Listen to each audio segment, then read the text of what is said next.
And welcome to yet another exciting episode of Skeptics and Seekers. I'm your host, David the Skeptic, and I'm joined by a motley crew. I'm just going to list them off.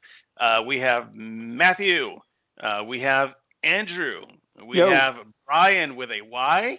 Why? Yes, Because sir. we like you. We have Sarah. Hello. And it is among all things possible that somewhere along the way we might have a Darren.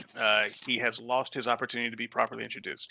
But we are going to get right into it. I have a name for this podcast when I finally put it up there, and it's going to be something that my co hosts today have not heard. They're going to hear the name and they're going to think, what? Is that what we're supposed to be talking about? No, this is a last minute surprise, people. Um, in fact, as far as the actual topic list, Andrew made that up and sent that out a good week ago. I haven't read it. I don't know what's in it. Andrew, I hope you have it. I have it. Good, because And someone's and going to the need to keep us on track because I'm on a different track. so unusual. Oh, sorry.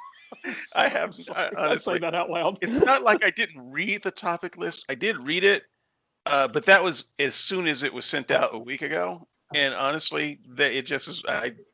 So what I'm saying is I didn't read it. And so I'm going to jump in. Today's episode on the site will be called "Does Christianity Have Anything Useful to Say About Current Events?" And Very short show. so Very short. very short. We are going to have another swing at current events. This is an all skeptic cast, as you might have noticed by the names for those who have been listening for a while. However, I would love to see Russell set up a Christian version of this show that we were about to do. This is not something that I wanted to spend time debating today, but there are some things that we wanted to talk about that we just don't get to talk about openly and plainly when there's a debate format. And so this is another one of these opportunities where each side gets to listen to the other as we process some of these current events. Russell, Vic Ruiz, not a Christian, but he's on your side. Trust me, I'll get you in touch. Vic, I haven't forgotten about you. We know that Teddy is over there in the extreme right of right. And who knows? Maybe you will be able to get Dale. I hope so. But I would like to see. I would like to see Christians and or conservatives have a version of this conversation. Also, speaking of things that are coming up soon, the superhero show is coming together nicely. There is a rather large cast of, dare I say, characters that are that are coming together. It's going to be a good show. We will be recording that in a couple of weeks, and it will come out sometime in December. I will not say that it will come out the day that we record it. I think I might hold that in the hip pocket for Christmas Day or something like that, so that we can have a little bit of fun in the turn of the year. That's going to be a great show, though. So a lot of preparation going in to that one. Does anyone have anything to pitch or plug before I get started with an opening statement? Yes. A couple of weeks ago, over on Still Unbelievable, we have a lot of cross listeners here. For those of you that don't know, over on the podcast, Still Unbelievable, a couple of weeks ago, Matthew and I hosted John Steingard, and it was a fantastic episode. So for those of you that know who John Steingard is and are interested in his story, his walk away from Christianity after leading a Christian band, go and look up that episode. It was a wonderful interview. John is a very engaging guy, and go and enjoy. Look forward to your feedback. Great. Matthew, anything? I got nothing else to add to that. Thank you. Okay. Brian with a Y, the world wants to know when we're going to get a comment section. And I can tell you, I asked him this before the show, and he said something about wading through piles of crap. Do you have anything more useful to say at this time, Brian with a Y? Yes. When I'm off mic today, I'll spend some time looking for my hip waders and for a skimmer, so that I can successfully cull the comment section for something that you and I can have a show about. So I'm eagerly awaiting that. All right. So that no listener is more eagerly awaiting that show than me. Those are my favorite shows. I've said it since the first one we did. They continue to be my favorite shows. It's not like I don't like these conversations that we're about to have, but the comment section shows are honestly my favorites. I feel like I should sell tickets for people to join in on those conversations. I feel very fortunate to have a front row seat that I cannot be wedged out of. So, with that, let me just bring up my notes. I did warn my co-hosts in advance that I will be sending them my notes before I got started. So now you all will get my notes. And if the speed of light means anything, you should have it by now. Oh, look at that. All right. E equals MC, yes. Yes, that's it. That's it exactly. So I want to, Andrew and I have actually been in conversation. This should come as no real surprise to anyone. When I when I'm not podcasting, and when I am not working, and when I'm not avoiding Andrew because I'm sick of him, he and I talk a lot. So, and Don't believe everything you hear. Some of that is fake news. the latter never happens. I'm never sick of Andrew.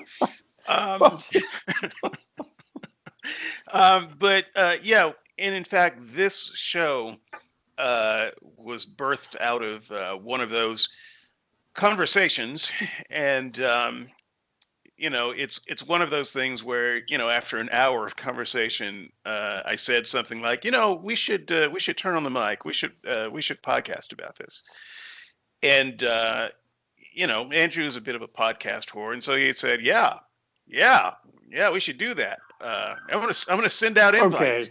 Okay, wait a minute. The way that went to. down was you said, I don't want a podcast about politics. I said we should podcast about this, and you said, Andrew, I don't want a podcast about politics. My show, my version of the truth. Oh no, this is going up on Proscenium too, dude.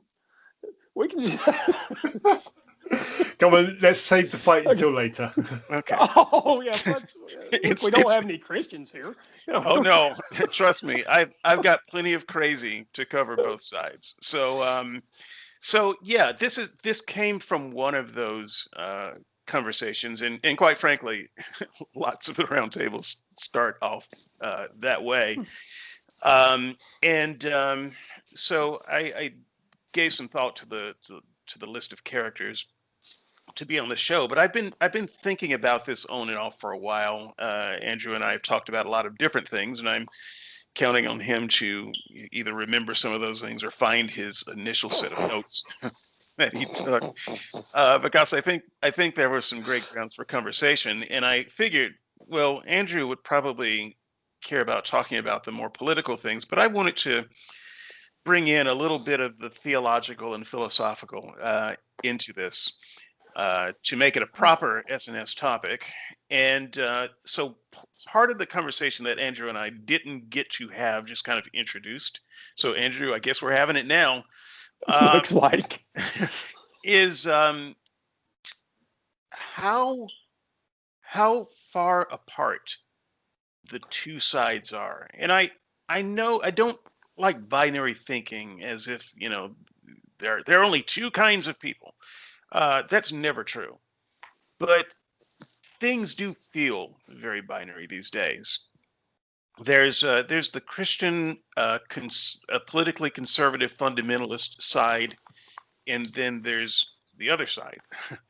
And I don't know um, what the middle ground is. And so this is part of the problem. But I think that the sides are so far apart.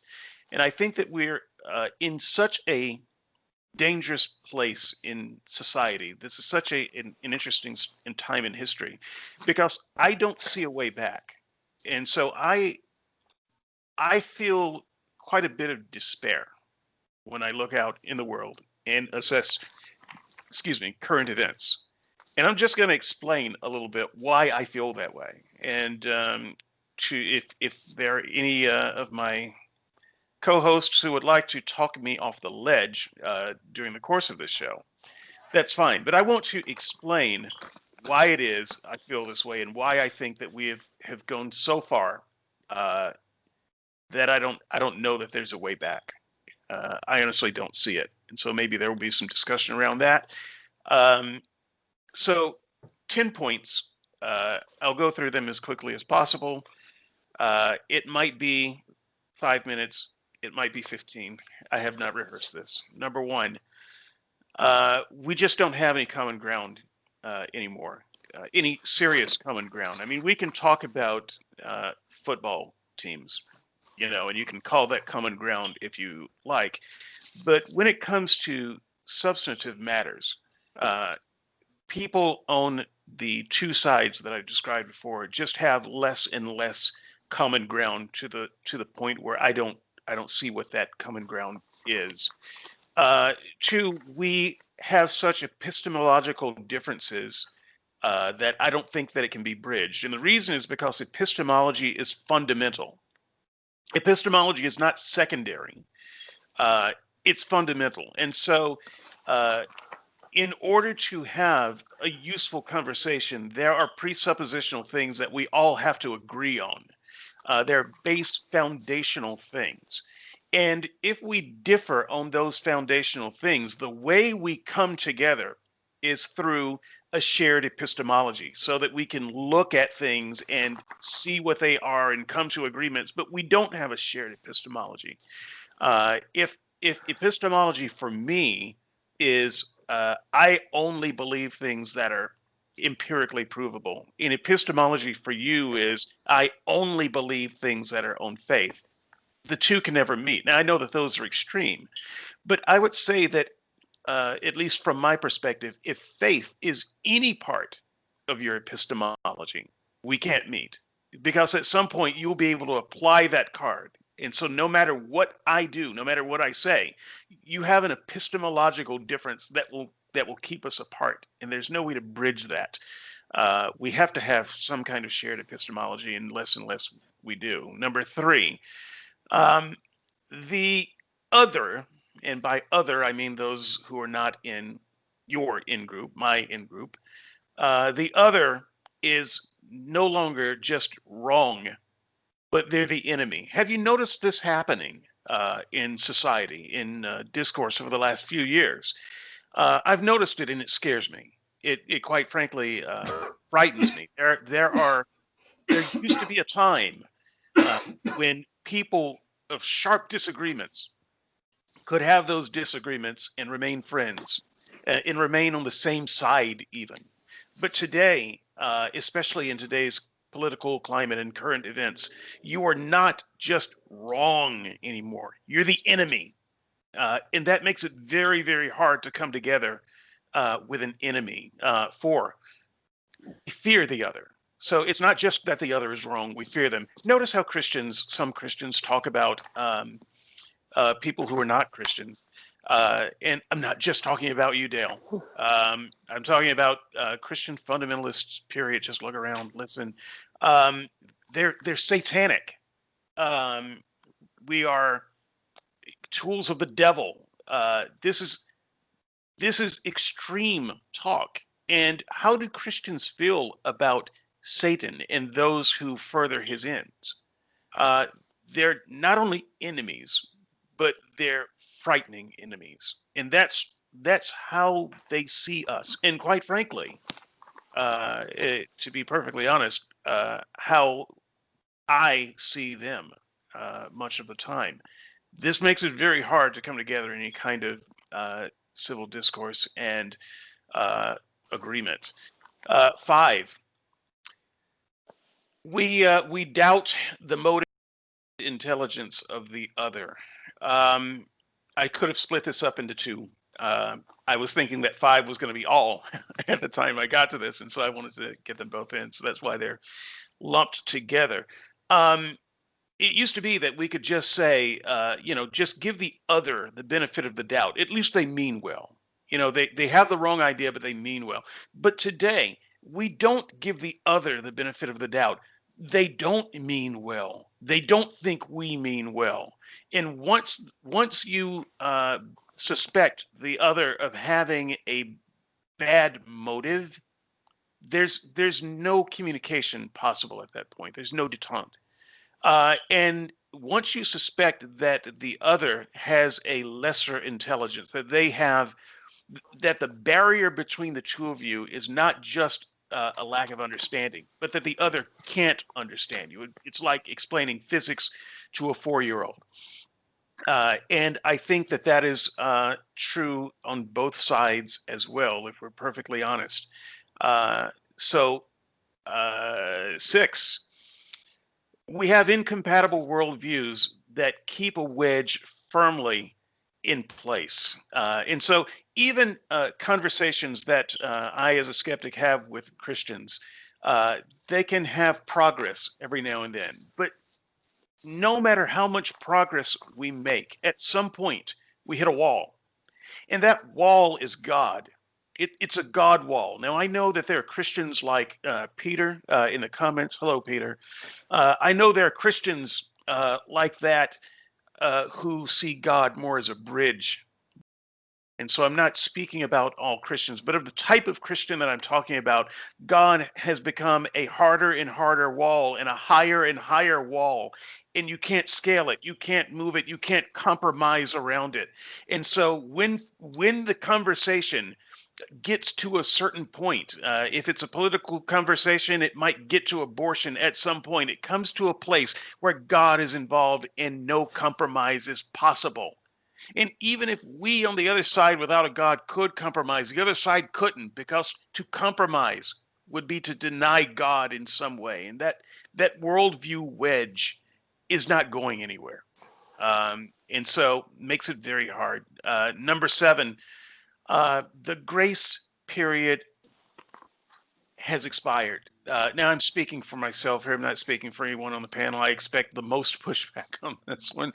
But at some point, you stop giving people the benefit of the doubt. And I don't know what that point is, but you reach it. Individuals reach it for themselves. So, for instance, in terms of racism, I am no longer listening to reasonable arguments supporting neo-Nazism, supporting the Ku Klux Klan, supporting racial white superiority. I'm no longer reasonably listening to those arguments. That ship has sailed. The time has passed. At the time of this ignorance, we winked at, but now we require everyone to repent. It's over. That grace period is over. We're not having that conversation. And if you're still there, I'm sorry. Evolution has left you behind. I'm done with you. I'm done with that conversation. We're done. And I think that on many things that are happening in politically, current events, there was a time when we could have grace about some of these things that we're talking about, where we could bend an ear and listen and carefully consider. But I've got to tell you, for my part, that grace period is past. It has expired, and I think it's the same way on the other side. And once that happens, communication is not possible. 8, we do not have the same understanding of good. I clashed with my good friend and philosophical mentor Val on this earlier this year. We did the morality show, And I made the suggestion that Christians and skeptics do not, in fact, have the same understanding of good. And so you could say, oh no, at some higher level, we all want good, but we just agree on how to get there. And I would say, no, that is not the case. Not at the lower level, not at the level where the rubber meets the road. We do not agree on what good is. Never mind how to get there. We don't even agree on the goal. We the things that I call good, the other side calls bad. The things they call good, I call bad.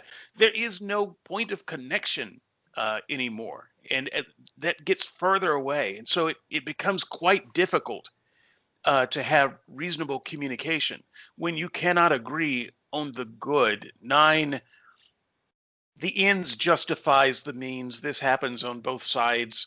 And I am first to admit that. I would liken this, I would explain it this way. I'm a sports fan. I like football.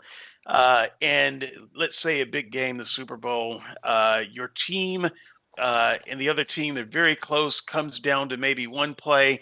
The play happens and it's a penalty. It's an egregious penalty.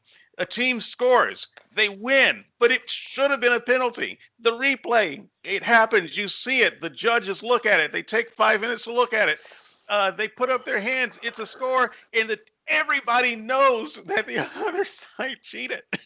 They know it.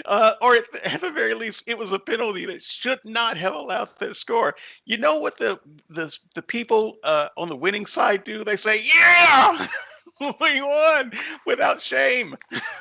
Without shame, because they won. That's the ends. Now, this is sports. It's stupid. It doesn't really matter. And part of sports is sometimes bad things happen and the refs don't see it. And if the refs see it, it's a part of the record. If they don't see it, that's a part of the record. So I get that. I don't get too upset about it. But the thing that's really interesting about it when you look at research, because there's been a lot of research on this, the people who look at a game and argue over penalties, the way you determine that penalty has almost entirely to do with who you are pulling for. and, and you will see it that way, the way that benefits your team.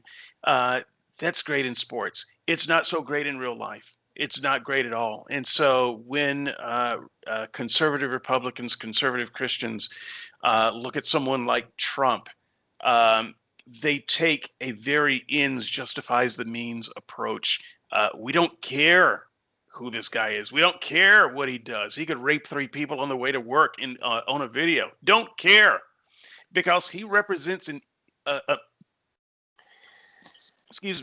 ends, and he is the means to that. When the ends justifies the means mentality infects both sides, there's no way to connect, because it doesn't matter what you agree on during your conversation. At the end of the day, the only thing that really matters is your ends. Number 10, and finally, trust has been broken. Let me just put it this way and not put this on the backs of anyone.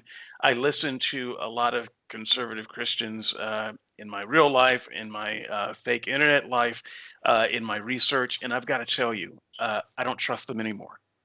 I don't trust them. I am sorry, conservative Christians who are part of this audience, who are part of the show, I don't believe you. I don't trust you. Have wrecked your credibility with me, at least on matters of current events. Probably not everything, but I've got to tell you, when you say things that you are passionate about, I don't believe you. And there is nothing you can do or say that will make me believe you at this point. We're done. I'm done believing you. You could apologize. I would accept that. You could say that you were wrong. You could change directions, but nothing short of that is going to make me believe the next thing you say. That trust is broken. And I'm quite sure that many listening to the sound of my voice will say, yeah, I don't trust you either. But that's the problem, isn't it? And that's why we can't reach. We can't reach because there is no trust, because there is too much of the ends justifies the means. We don't have the same understanding of good, because the grace period is over, because our incompatible worldviews are drifting even further apart, because we don't believe that the motives are proper, because we fear the other, because the other is the enemy, because we don't share an epistemological foundation, and because of that, we have no common ground for communication to begin with.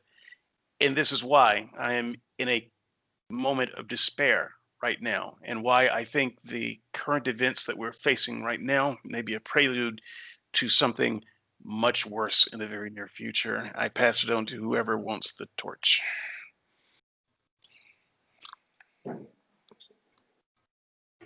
Wow, I don't know what to say, David. I share quite a lot of the concerns and things that you've said. I would like to in contrast, offer a little bit of hope in response to that.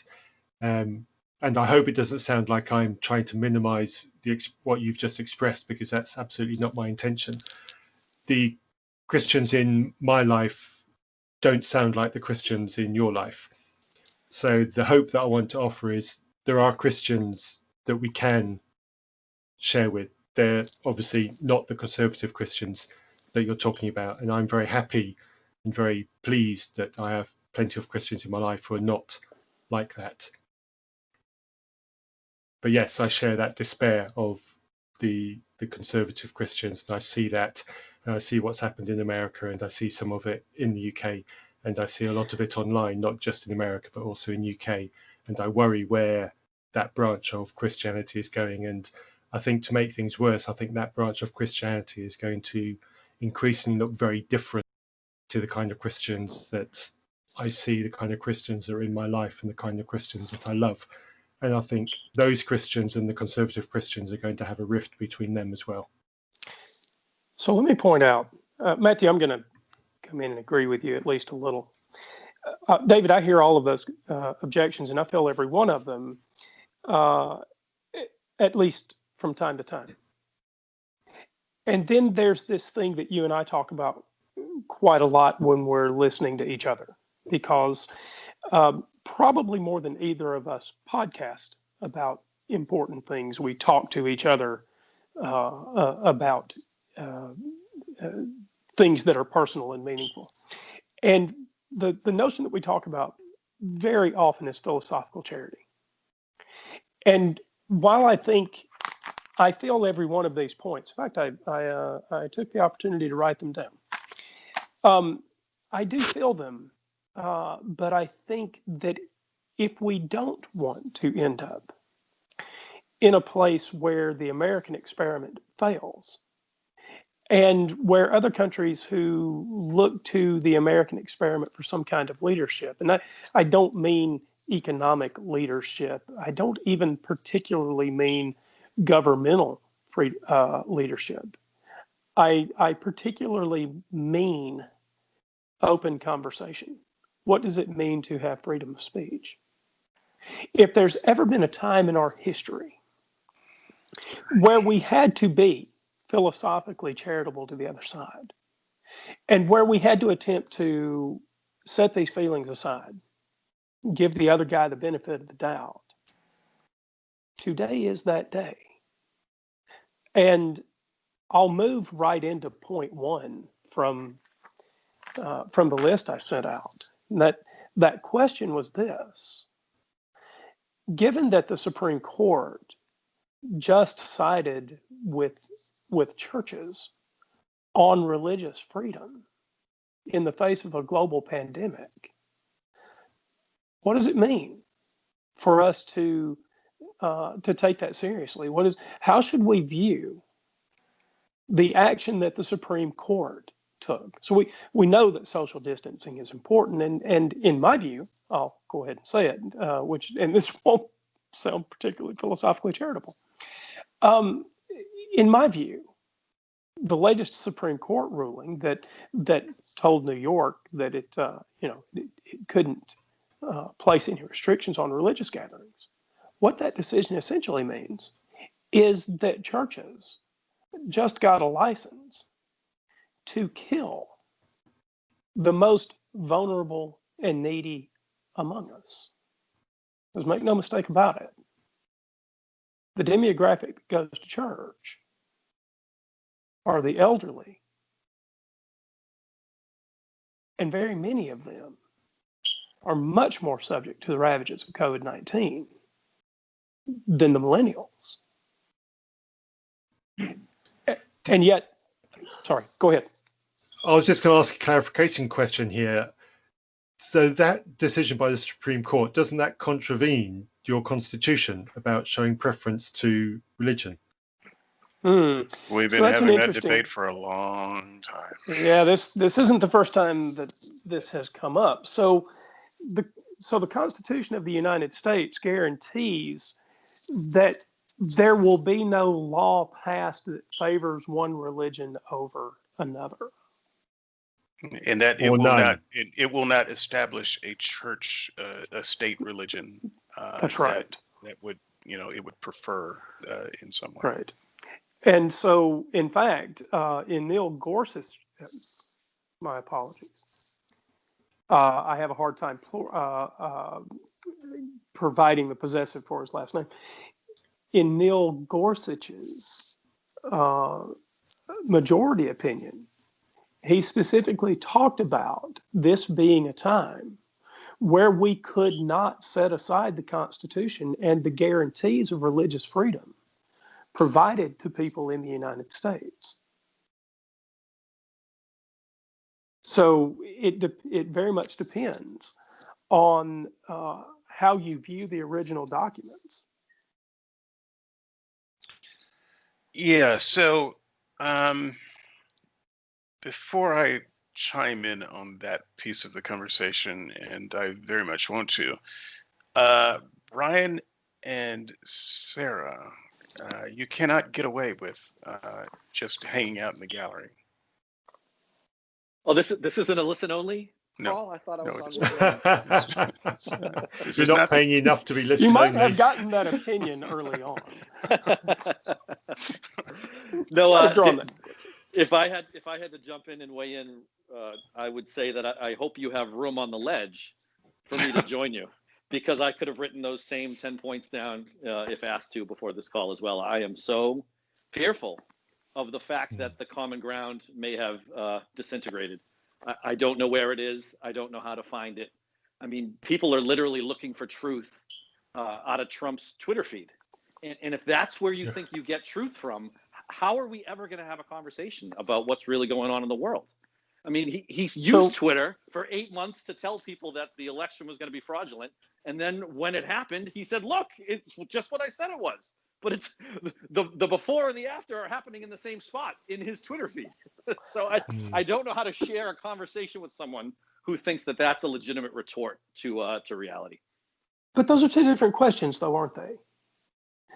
How we arrive at truth and where the people we're talking to are getting their truth. So one is an epistemological question that David rightly pointed out we differ over. So shouldn't we, regardless of how bad this time is, and make no mistake about it, I think we are back in the days of McCarthyism, right? I think that's right.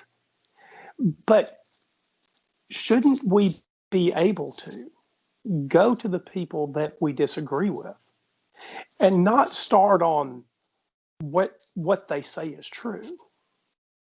But shouldn't we still be able to start on what sound epistemology is? Maybe we disagree, but are we all saying that we should just give up and no longer have the conversation? Are we really saying that the world is so far around the twist that we can't even engage in the conversations?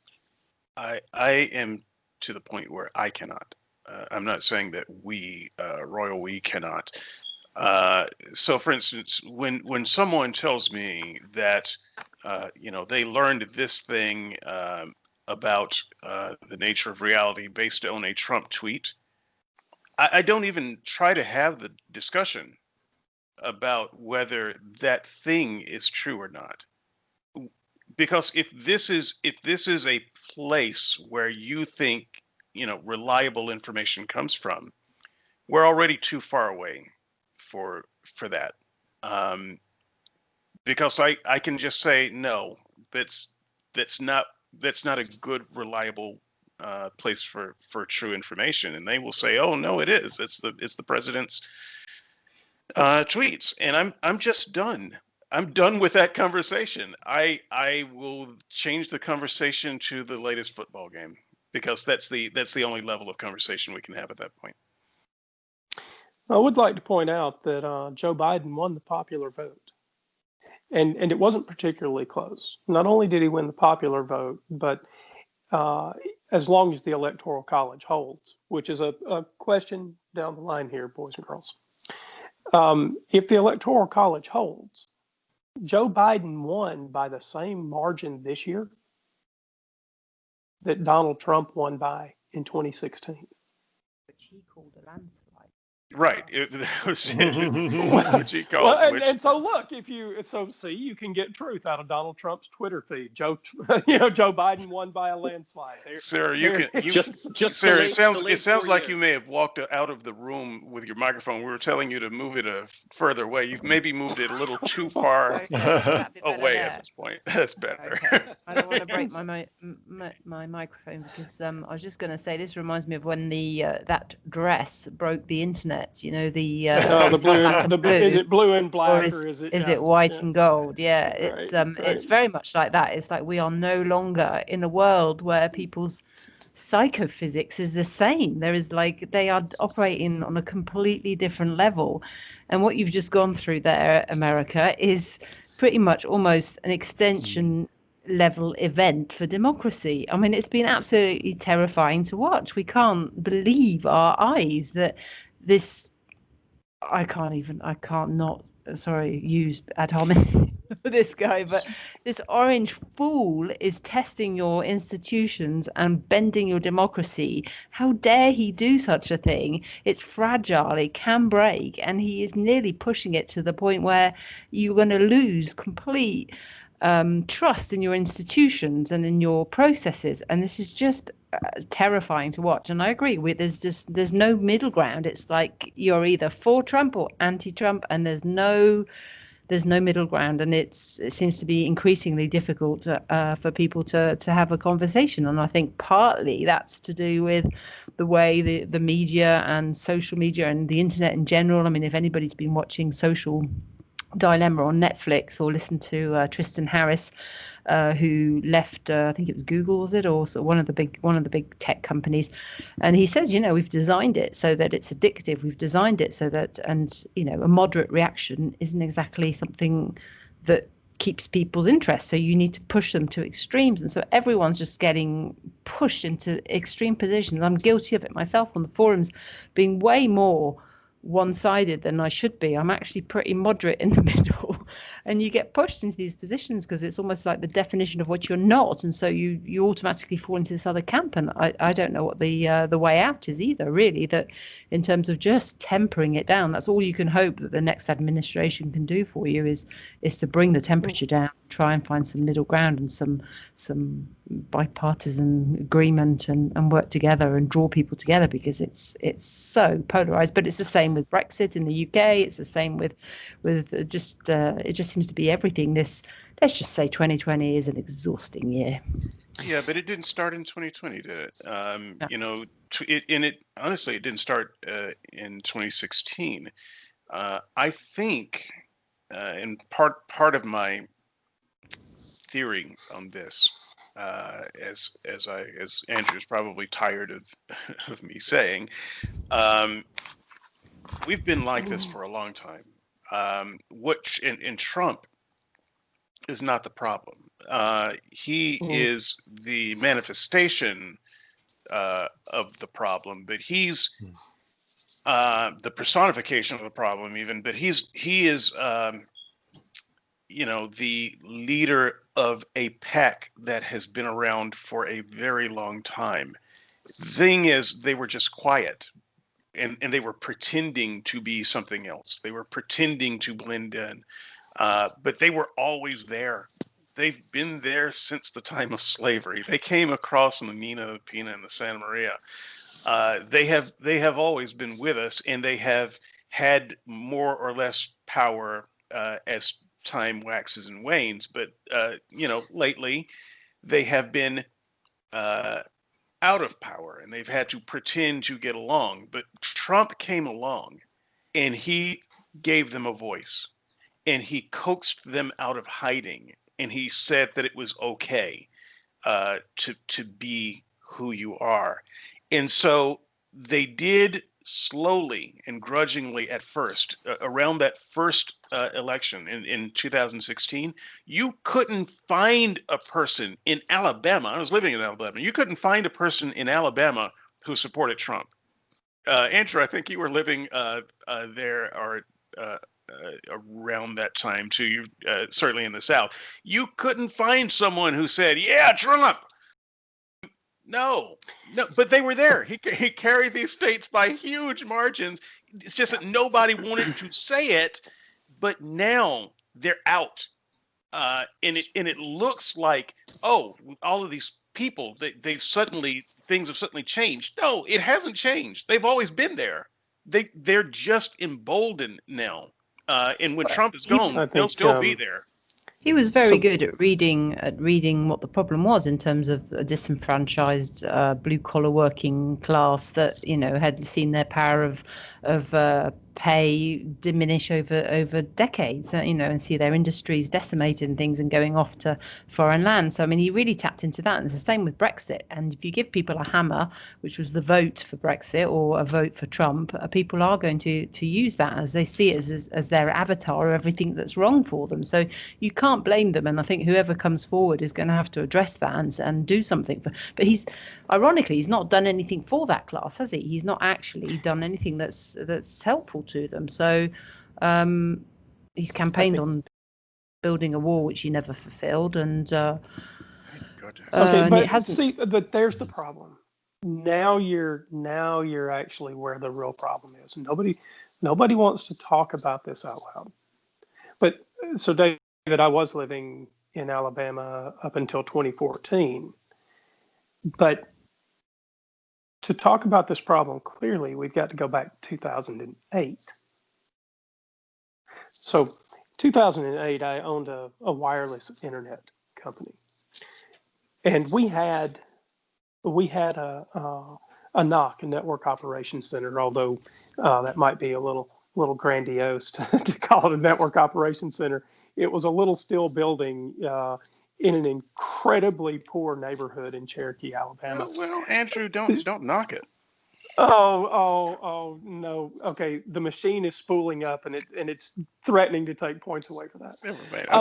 I'll mind my own business here. Go ahead. But here's what happened in 2008, and you're all wondering, what the heck is he talking about? So we have this little building in this very impoverished part of Cherokee County in Alabama, and this equipment, we have some pretty expensive servers and network equipment and all that sort of thing there, and we have this tower with a backhaul unit and antennas and all that sort of thing in this impoverished area. Now, mind you, it runs 24 hours a day and it's not manned. Right, but every once in a while something goes wrong, and we have to go over and lay hands on a keyboard. My business partner went to that neighborhood every time, carrying a 9mm weapon.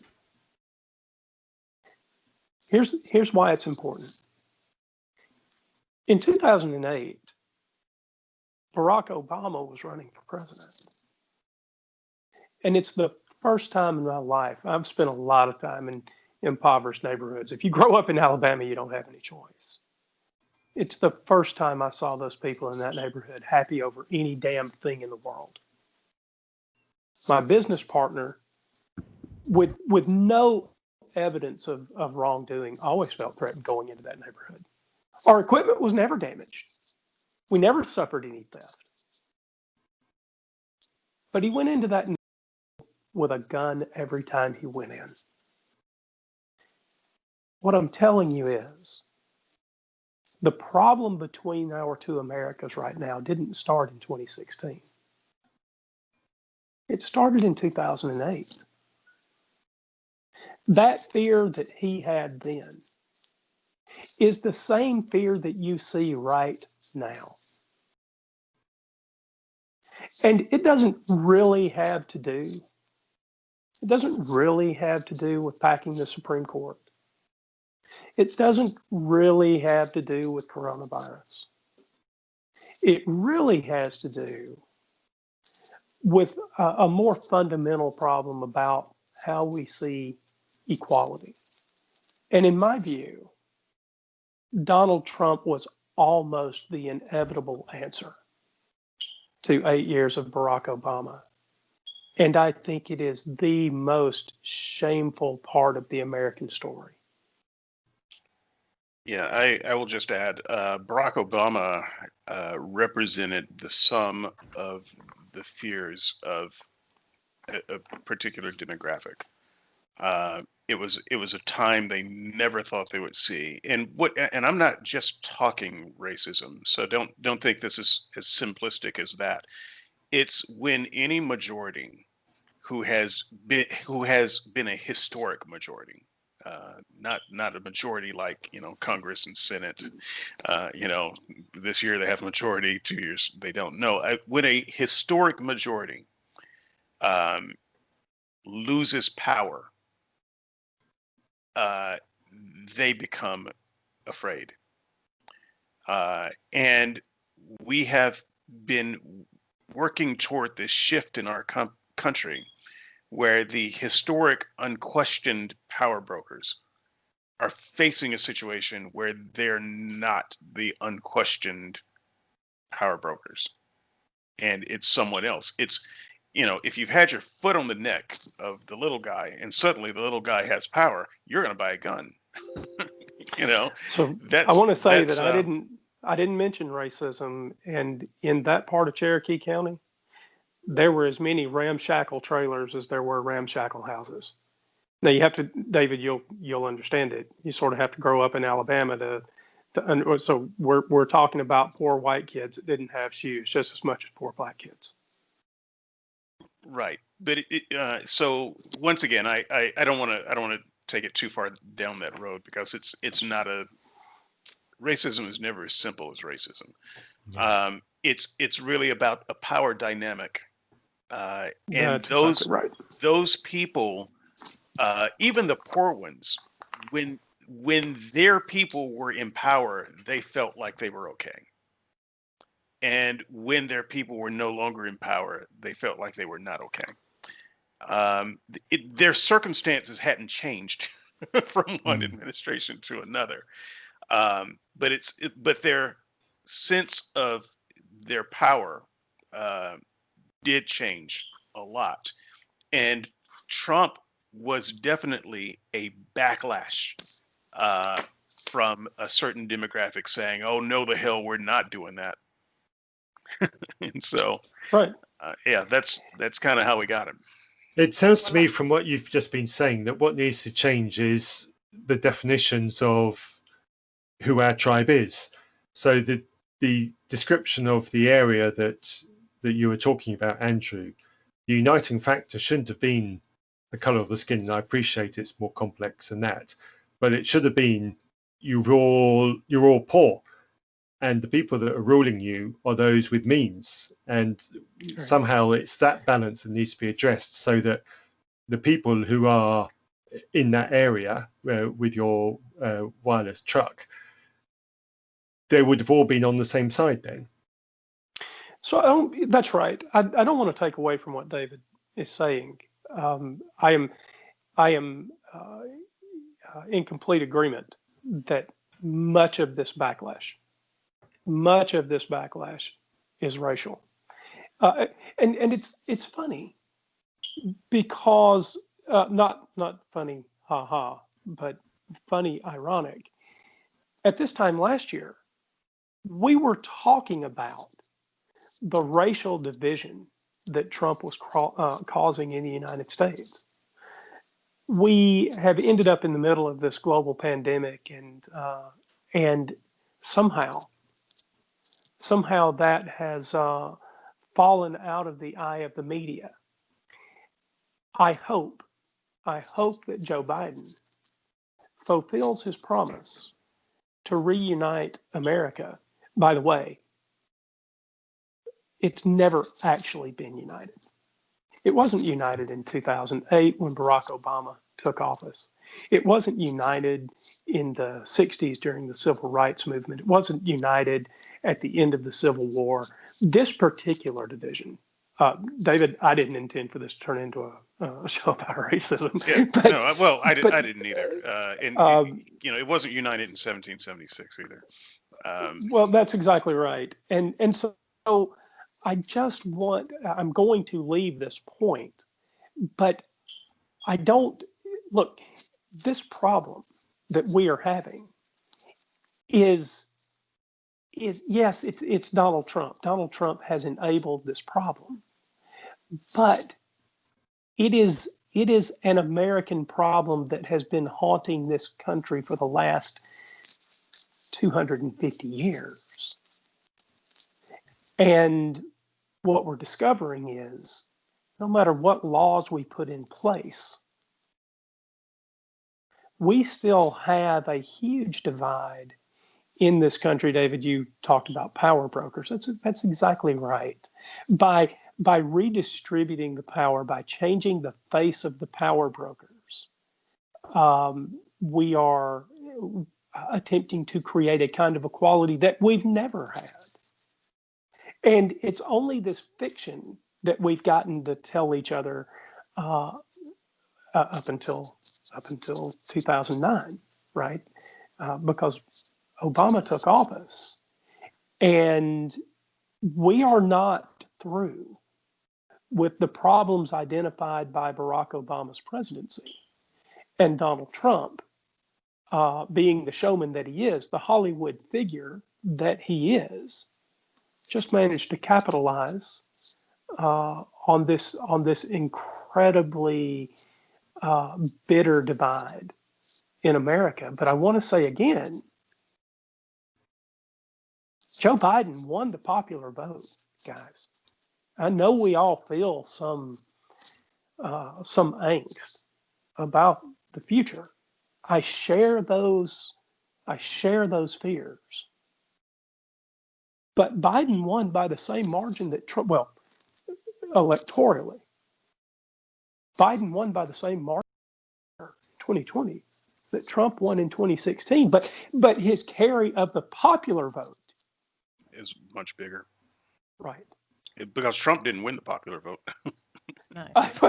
Okay, yes, that Never is, in fact, he lost by him. 3 million. So he did not win. So look, let me there's so much I want to say about that, but let me wake the Christians up here for a moment. And take a giant dump on the notion of religious freedom. So you brought this up, Andrew. Look, I don't mind. They can't get me. So, come at me, bro. David, they're just going to make more of a mess in the comments for me to have to cull through. So you're just, you're making my job harder. You do such a good job of it. Religious freedom. It's bullshit. So I've always thought it was bullshit. I thought it was bullshit when I was a Christian. First of all, I don't need a government. If I'm a Christian hat on for a moment, I don't need a government giving me religious freedom. I didn't get permission for religion from a government. I hope the government did turn against religion. Government was not in favor of Christianity when Christianity first came around. What the hell do you need with religious freedom in a country? It's a nonsense bullshit idea from the very beginning. And I never liked the idea. I never liked the idea that Christians thought that their power to do religion, that their power to do God's will came from the government somehow. It did not. In fact, Christians were always more powerful when they were actually persecuted. that was the time for Christians to really be the lights of the world. And so just, going back to my Christian days, letting you guys know what kind of crazy I was the kind of crazy that actually didn't approve of the idea of religious liberty. And I didn't think that the government should have anything to say about whether I was religious or not. They could rule against Christianity. That wouldn't have bothered me. They could have thrown me in jail. Great. Yay. I went to jail for Christ. So I think it's a bullshit idea. But more than that, I don't think the Constitution, and look, I'm no constitutional expert, but my reading of the Constitution does not allow for what the popular notion of religious liberty is anyway. What the Constitution does do is it keeps the government from forming a religion or even a de facto religion, which I think it has broken. So Christianity cannot constitutionally be a Christian nation. It cannot. And yet Christians and politicians proudly proclaim America to be a Christian nation. The very idea of America being a Christian nation is anti-constitutional. You just as well throw that thing up, use it as toilet paper, and flush it. This Constitution, if you are touting your pride in this being a Christian nation, it is not, and it cannot be if the Constitution is to mean anything. But more than that, the Constitution also doesn't get in the way of the free exercise of religion. But I want you to understand free exercise of religion, at least the way I see it. It's kind of like the freedom of speech. That does not mean you have the right to say absolutely anything that you want to without regulation. You do. It's simply saying that the government is not going to stop you Muslims from being Muslims because you're in America, which may be primarily Christian or majority Christian. We're not going to interfere with your religion, and we're not going to promote a religion. We're not going to create a religion. So be you, but the law is still the law. The law rests on top of religion. Religion is not equal to the law. Religion is not above the law. Religion is this thing that you are, kind of like Seahawks fans, and the law is on top of that. And so there's nothing in the Constitution that would give your religion somehow equal weight to the law so that you can have some kind of legal alternative to the law, as if you were a government of your own. So yeah, okay. I will stop there. I just want to juice this conversation a little bit. Religious liberty, fuck religious liberty. Okay, but you can't leave it there, because that's part of the point. So we started there a little while ago.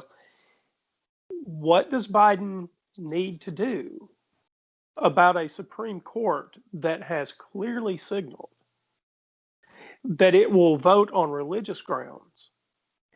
And it very much appears trample all over the Establishment Clause.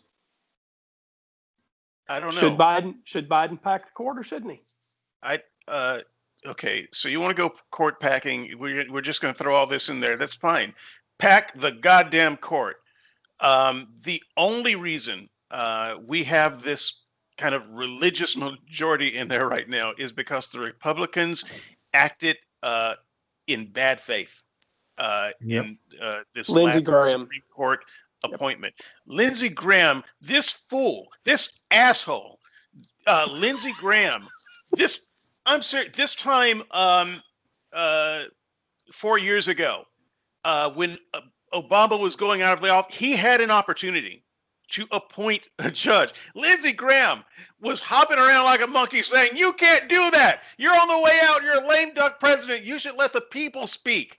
In that's code for let the next president appoint the judge. And he also made this statement, this vow, this pledge, that if it ever came to a point where a Republican was a lame duck Republican and it was time to appoint within a certain number of days of an election, he would be against that president making.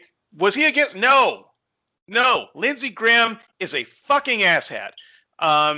And by the way, all of the Republicans who thought his nomination was a good idea are fucking asshats. And I mean you, audience members. Come at me, bro. This pisses me off so, and sister, this pisses me off so much. And so, they are saying, oh, well, they're Biden's going to pack the courts now. You should be where. Of course, he should pack the courts. He should put 3 more nominees in there. We have to do a lot of things to balance this playing field. And that's not to say that it has to, I think it actually ought to go to 12. That's not to say that it should stay at 12 forever. You can let a few die off again. You can, there are some things that we can do to balance imbalances. And packing the court just happens to be one of them. But yes, because the Supreme Court in this case, because they were put together the way they were in such a dishonest way, and because now it seems that we have a court that wants to ignore this religious neutrality that the government should have. I do think that there are some proactive things that Biden needs to do, but whether Biden does them or not, I as a citizen and as a podcaster have gone from simply disagreeing with Christianity to wanting to utterly stomp it out at this point, because it's just more dangerous now. It cannot live. Brian, what about it? We just have more reason. No, I'm not done. I'm sorry. I'm done. Look, Brian, what do you think, man? Should Biden pack the court? I mean, look, he may get the chance. Just while we were talking here, a Senate seat in Arizona flipped from red to blue. So, there's a special election. Astronaut. What's his name? I can pull it up here. I'll do it while we're talking. Mark Ellis, is it? Yeah. No. It's Mark somebody, isn't it? It's one of the twin astronauts. I know what his name is. That's right. It's one of the astronauts. Gabrielle Gifford's husband. Right. I'm going to find him while we're talking. Mark Kelly. Kelly. There you go. Yeah. That's the dude. So should Biden make an attempt to influence a Democratic Congress, if we have one, to change the number of justices on the Supreme Court? And by the way, for those listening, it's my understanding that there is no official number of justices in the U.S. Constitution. This is a power given to Congress to set the number of justices on the Supreme Court. And so, if the number changes, the Democrats haven't done anything wrong in the larger sense of a capital W wrong. So, Brian, what do you think? Yeah, I have conflicting thoughts about this. I absolutely would prefer that we have a more balanced court. I'm not necessarily sure that this is the way to do it, because how badly are you talking out of both sides of your mouth to yell and scream at what Trump did with the court on his way out, and then you flip the script and just do your own norm busting activity related to the court. So I on one hand, you can't bring a knife to a gunfight, and if the GOP is having this on their side, then you got to come to the fight equally prepared, right? Yeah, but it's like affirmative action, though, isn't it, Brian? Affirmative action is a terrible thing out of context. It's the kind of thing that no one would say is a good thing, but you do it to correct an imbalance that's worse. That's why you do it, and that's why it's okay. Right, so, and I can ultimately get behind that sort of thinking, and I would hope the manner in which he did it was more collaborative, more uniting, rather than just saying, I'm going to pick the most fire-breathing lefties I can to, knock Brett Kavanaugh out of his chair. Because then we should do that whether we pack the court or not. Honestly. Right, that's a different kettle of fish altogether. But one thing that this Supreme Court topic brings to my mind is the fact that it's become clear how much norms play a role in American politics and government when people assume it's all just laws. And a lot of what keeps this thing running is norms. And what we did is we had a guy in office for 4 years who literally could give 2 Fs about norms, does not care one whit about norms. And that's why the GOP was happy to wind him up, let him go. They can blame him for his brashness and his grossness and his norm stomping, while they sit back and they're happy to get their Supreme Court justices. They're happy as lambs that they got what they want. But they can also, as soon as Trump's out of office, they can denigrate his methods or denigrate his tone. But they're laughing their way to the bank. So Yeah. I really think we need to find a way to find common ground on what the norms are going to be, and then make sure we hold both sides accountable Yeah, to going that way. that was number 9. The ends justify the means. we've As an seen so much of that. Yeah, as what an do you, outside observer watching the Christian right baying and cheering on all this atrocious behavior, it's been generally quite depressing. And as I mentioned at the top of the program, I'm surrounded both in my family and in my friends by great Christians I love, Christians I adore, Christians who share my despair about what I've seen happening over and this whole circus around Trump. He didn't drain the swamp, he just filled it with his own crud. He made it worse, he made it stink worse. And Christians supporting him, you've given Christianity a bad name. You absolutely have. You've got Christians all over the world and in America despising you because of what you've done and what you've supported. And you've done it while claiming Trump is God's man, while Biden is actually a better Christian than Trump ever could. You've dismissed Biden and you've dismissed his calmness. And people Biden see is this. demonic to these people. He is, and these people sound like they're deranged. It's, if you're a Christian supporting that, especially if you're a Christian supporting the utterly ridiculous conspiracies, there are Christians all over the world who look at you and they shake your head because you, the supporting Christian, are giving the tolerant Christianity around the world, the Christianity that wants to make the world better, you are giving those Christians a bad rap. You're giving those Christians a bad name. If I was at all tempted to go back to Christianity, you have put me off. You really have. You have tainted, you have poisoned Christianity. You've made Christianity deeply unattractive for the thousands, for the millions of Christians around the world who are absolutely desperately trying hard to make the world a better place in your name, and you've ruined it for them. You've killed it for them. Would you say that in the UK, I mean, you've probably got your finger on the pulse of that a bit better than I have, but that generally the Christian church in the UK just finds him abhorrent. I mean, it's not. Yeah. I don't think anybody particularly would support him. You can't see somebody like Justin Welby, the Archbishop of Canterbury, who's the head honcho in terms of bishops, saying anything but negative things about him. And same here. I mean, he's got an all-time low rating in terms of president. Popularity in Europe. I looked it up for France. About 83% of people think he is aggressive, incompetent, and just generally a bit of a loon. There's a small majority of about 8-9%, mostly from the far right. So we're talking, French Nationalist Party that scarily won 20% of the election last time round. And so, Europe has lurched to the right. So this has got nothing to do with politics in terms of partisanship and being conservative or left or whatever. It's to do with, we have lurched that way. But even with that, generally the view of him is incredibly poor. I mean, the guy has not tried to reach out to anybody or build bridges. He's isolated himself. He's immediately, said that he's going to put America first. I mean, I loved Macron when he came back with put the world, make the world great again rather than make America great again when Trump pulled out of the Paris agreement.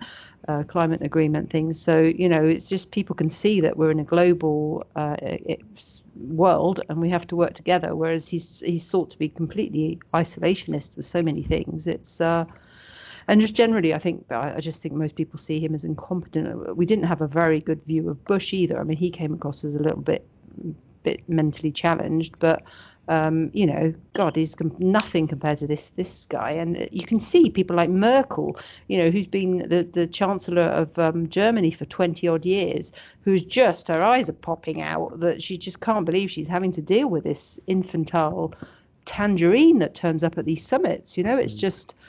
It's just incredible, and I don't think they really know what to make of him. I think the French are very much like, well, the Americans, it's a part of their life. They think McDonald's is food, and they think Disneyland is an cultural experience. So, a reality star is what they think too, but we think he's crazy. So,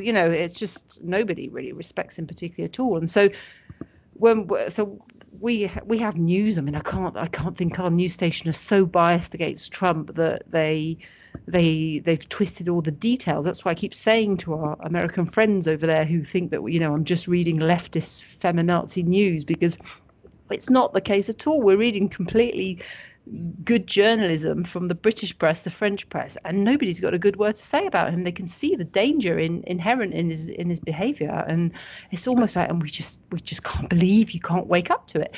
But I did read a really interesting article which talks a little bit about the power shifts David was talking about along the cultural line, about the racist lines and things, but also about from the Christian side, and ties in with what Matthew was saying about, you know, you're giving Christianity a bad name. And it was actually in Christianity Today.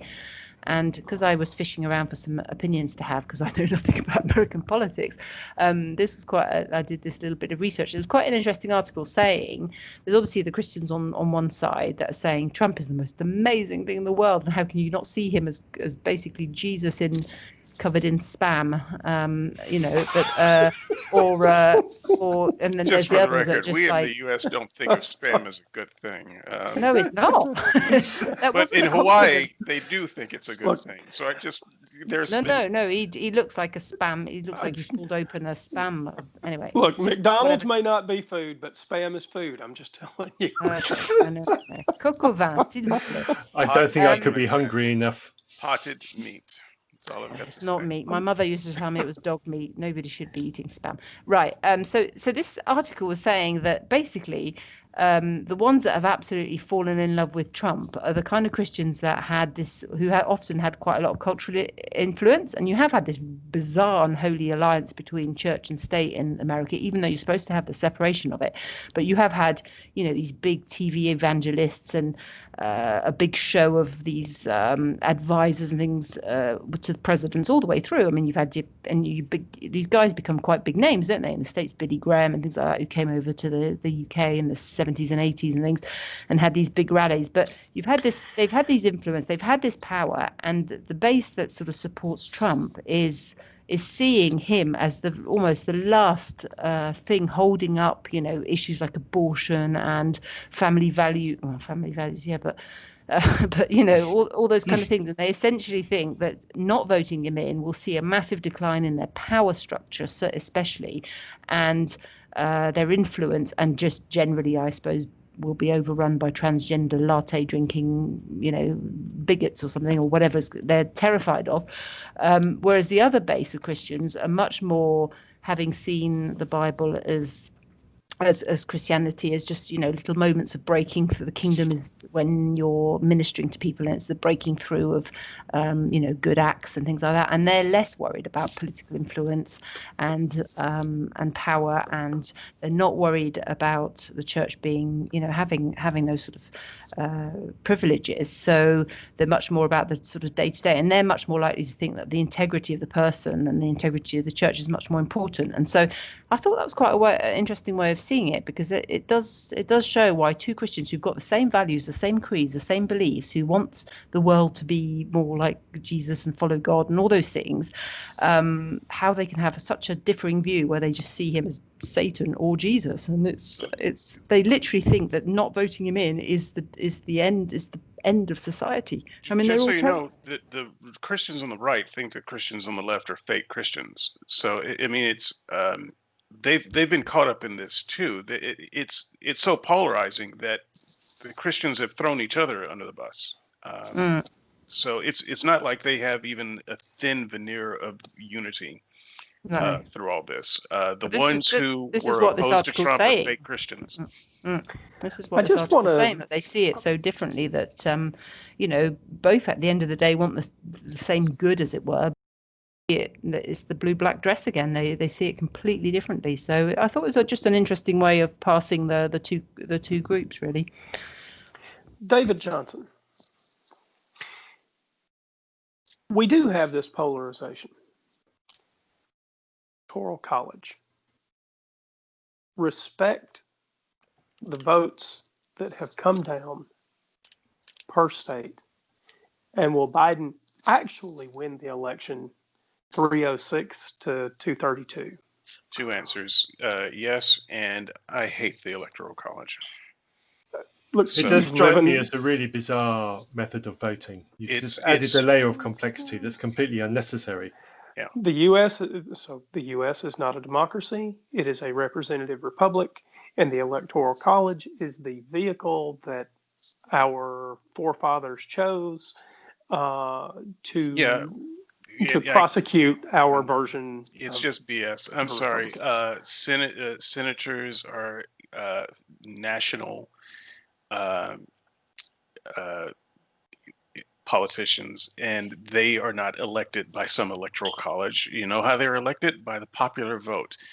No, Congress, well, they're elected by they're the popular vote, but the number of senators that we have is actually based on population. right. No, And I'm not. But that's a separate issue. I'm just saying that we managed to put senators in office with a straight up numerical value of votes cast in their favor. We managed to do that with every level of elected official, except for the president. And then somehow, uh, just giving a 1-to-1 weight to a person's vote is not good enough. right, so I don't want to get into all of that history because frankly, that history is as sordid as as everything else about American Right. politics. It's But I it's will sorted, point but it's out, not sacred. And I just a lot of people think of this stuff as sacred. It's not sacred. I think it was a bad idea when it first came up. It's certainly a bad idea today. It is baffling, and I suspect that there are many voters. I'm just going to put a Dalian number on this. I suspect that at least 30% of the people who actually vote don't even know about the Electoral College.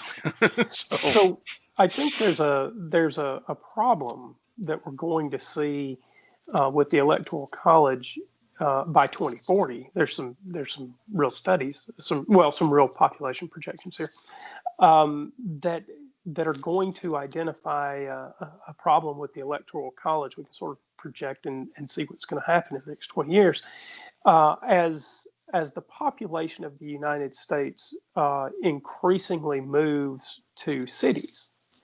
And as those population densities change, that is reflected in our census.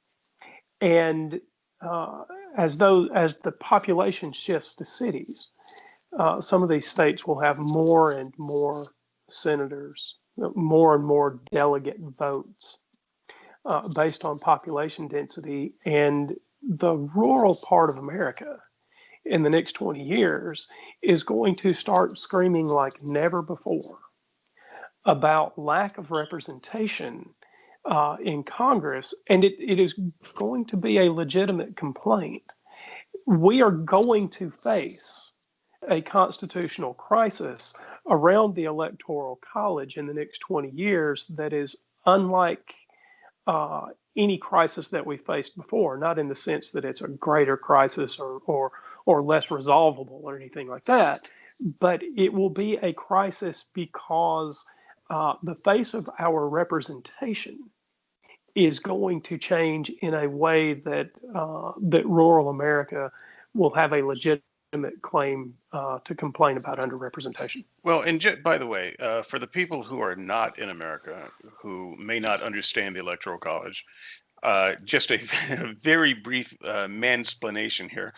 Um, the so the popular vote is the people who actually vote, and you count those people, and you say this number voted for the Republican, this number voted for the Democrat, um, and that's the popular vote, and you can say you can determine who got more votes. That vote does not matter in America. And I don't mean that in some cynical way. I mean, that's not how we elect presidents. It legitimately doesn't matter. It matters to history books. It doesn't matter to who becomes president. The vote that matters to who becomes president is the electoral vote. So each state is assigned a certain number of votes, and a winning president has to get 270 of these special votes. And so Currently. currently. It is possible for neither candidate to reach 270 in some special circumstances, in which case the Congress steps in. So there's some pretty wild contingencies out there. But the thing to realize is that each state is assigned a certain number of votes. So a state like Pennsylvania has 26 votes. And Georgia has, I want to say, 16 votes. That's correct. But it's based on population. That is why our census is critical, and that is why Donald Trump is attempting right now to throw out any person living in the United States who is not a citizen as a vote cast for president, because that will change the reflection of representation in terms of how money is distributed and in terms of electoral delegates, because those are based completely on population. And heavily populated areas tend to be Democratic. It's like 10 million people is one. No, that can't be right. Is it 1 million people is one delegate? There's a real number there, and I can't remember what it is. But there is one more thing. Lots of states now have a rule that the popular vote in that state reflects who will be given the delegates when the electoral college count is made. Right. That's why we count this by states. Right. This is why we count it by states, though, and they say, okay, this state has gone to this. So it's there's one other little technicality to help people understand. We do not have a single national election to elect a president. That does not exist. It has never existed.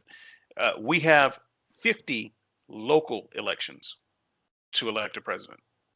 That's what we have. And every state has different rules.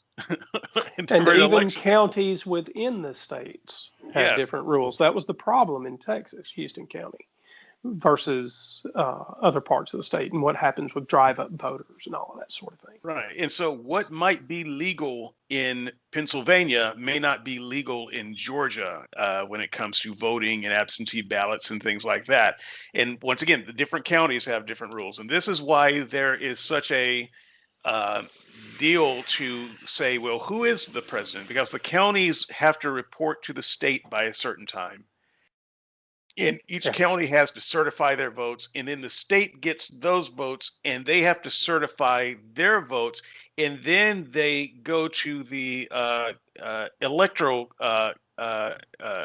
college, and then those votes have to get certified. And so you think that it's all over when the voting is done.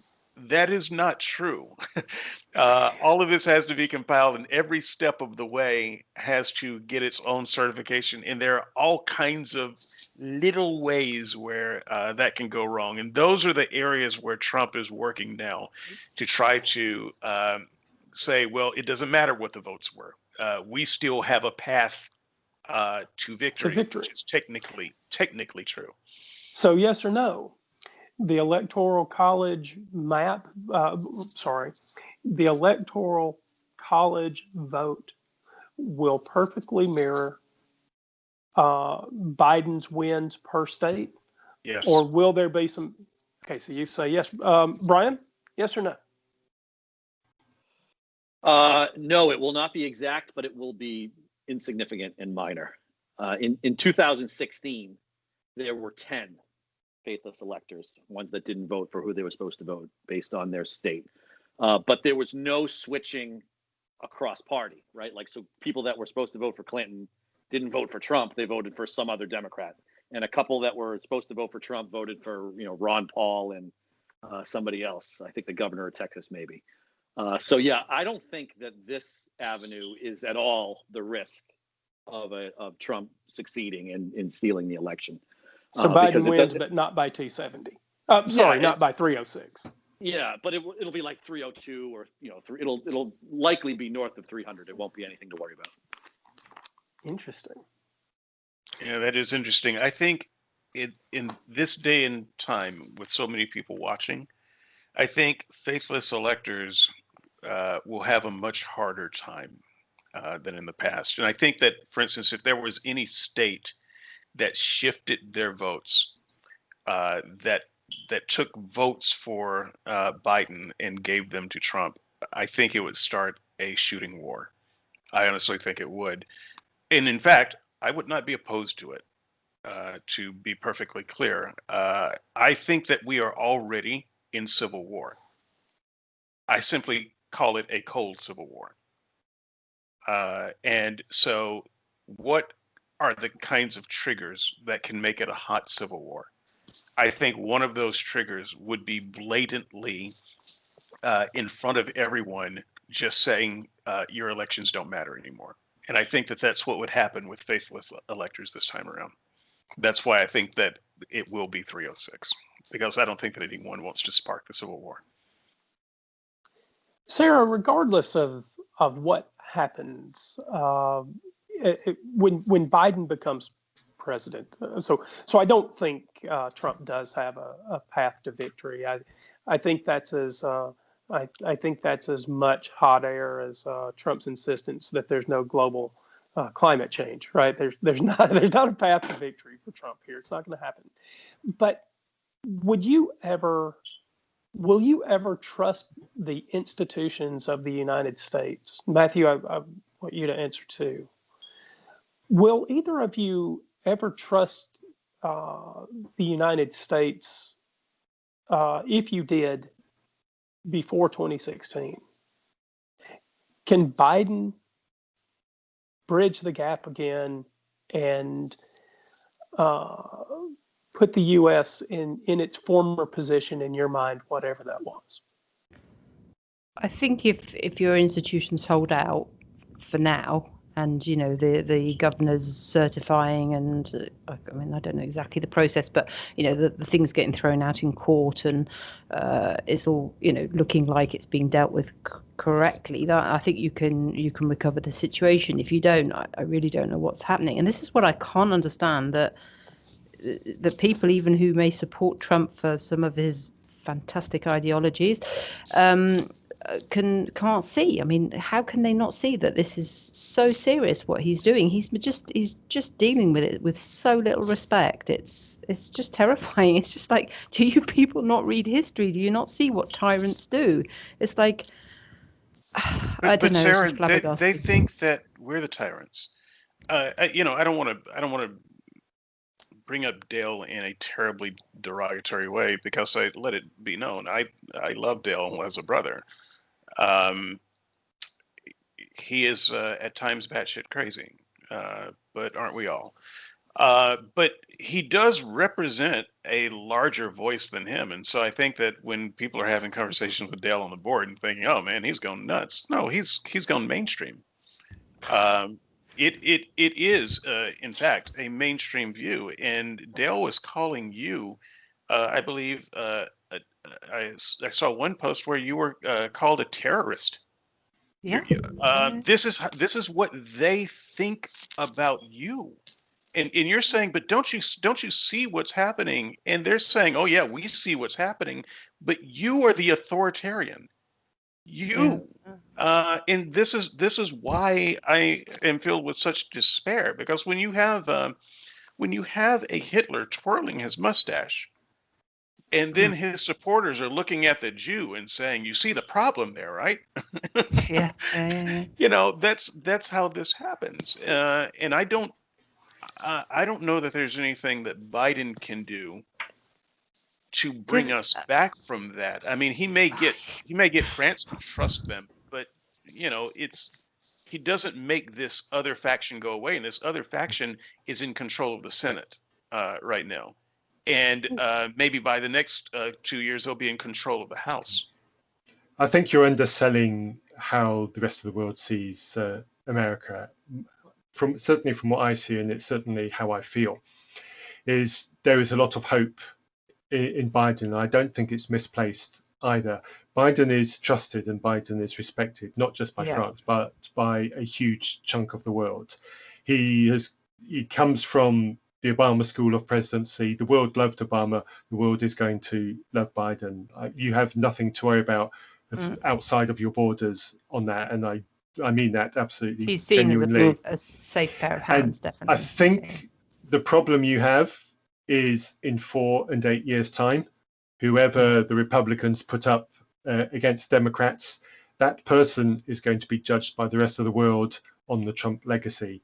And that person is going to have to be fucking awesome Oh, see, in order for now, you guys to be respected by the rest of the You world. know that Trump Okay. is talking about Don't. announcing his No. run On during Christmas. the inauguration. The world Vermont. is laughing into their hands at the thought of that. Okay, It Matthew. really is. They think it's a preposterous idea. They should be crying in their beer. Do the American public know that we had protests in the UK? I don't think we've ever done that for an American We had president. an inflatable baby. He came over and said that everybody loved him, and there were. He's been saying that nonstop, just like but, he's been saying how he won the black vote. Yeah, it's just that's a subjective feature. lies. Still saying you won the black vote. Except in all of the big cities where black populations were, he won the black vote. So okay, we had literally school kids. I mean, a trump in English is to pass wind. That's why it's the fact is called it's a fart basically. So we had kids who had signs that said "No smelly Trump allowed," and "Trumps are better out than in." We had other people who held signs that said "Feed him to the corgis," and others that said "Dear Queen, don't offer him the good biscuits." And other people who came out with "He probably doesn't even like tea." Okay. All right, and we Matthew. had Scottish saying, "State visit, we say you canny, you big orange fanny." And Donald Trump, you pure shite. You haven't been scorned until you've been scorned by a posh British school kid, I tell you. You had me at "Don't offer him the good biscuit." Queen, I know. We had some fantastic, and unlike Marmite, I don't know if you know about Marmite, but Marmite's like this Vegemite stuff. It's a funny, weird spread in the UK that I thought people that was a little hate. mammal, a marmot. That's a marmot. Marmot.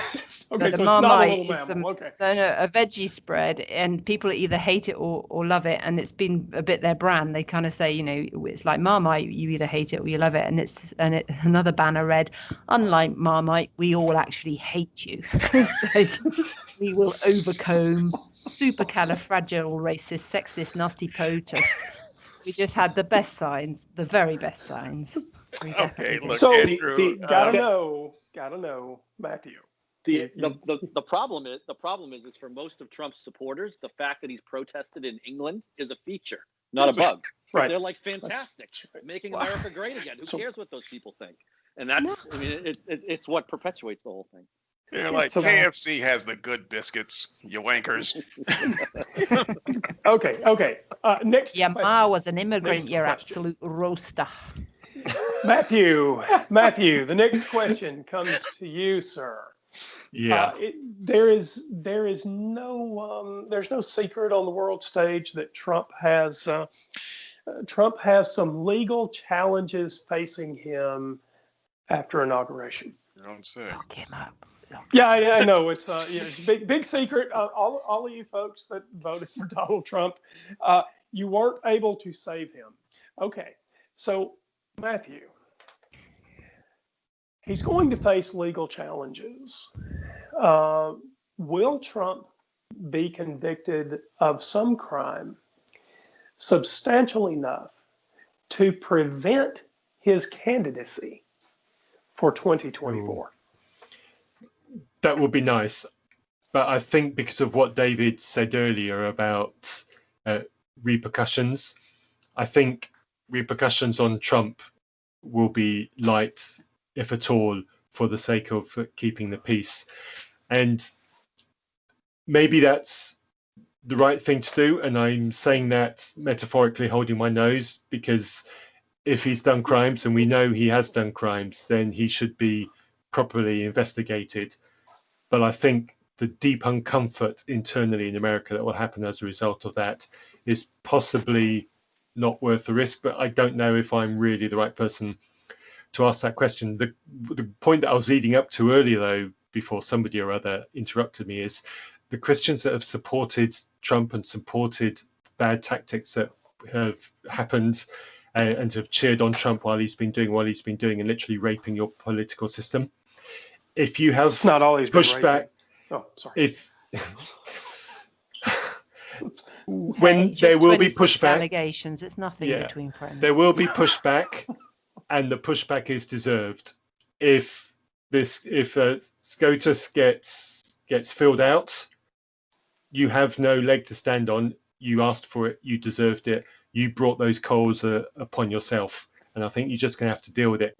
I think the problem that I worry about, and it's gone through my mind multiple times over the last few months, is somebody's going to pull out a rifle with a scope on it, and somebody high profile is going to take the bullet.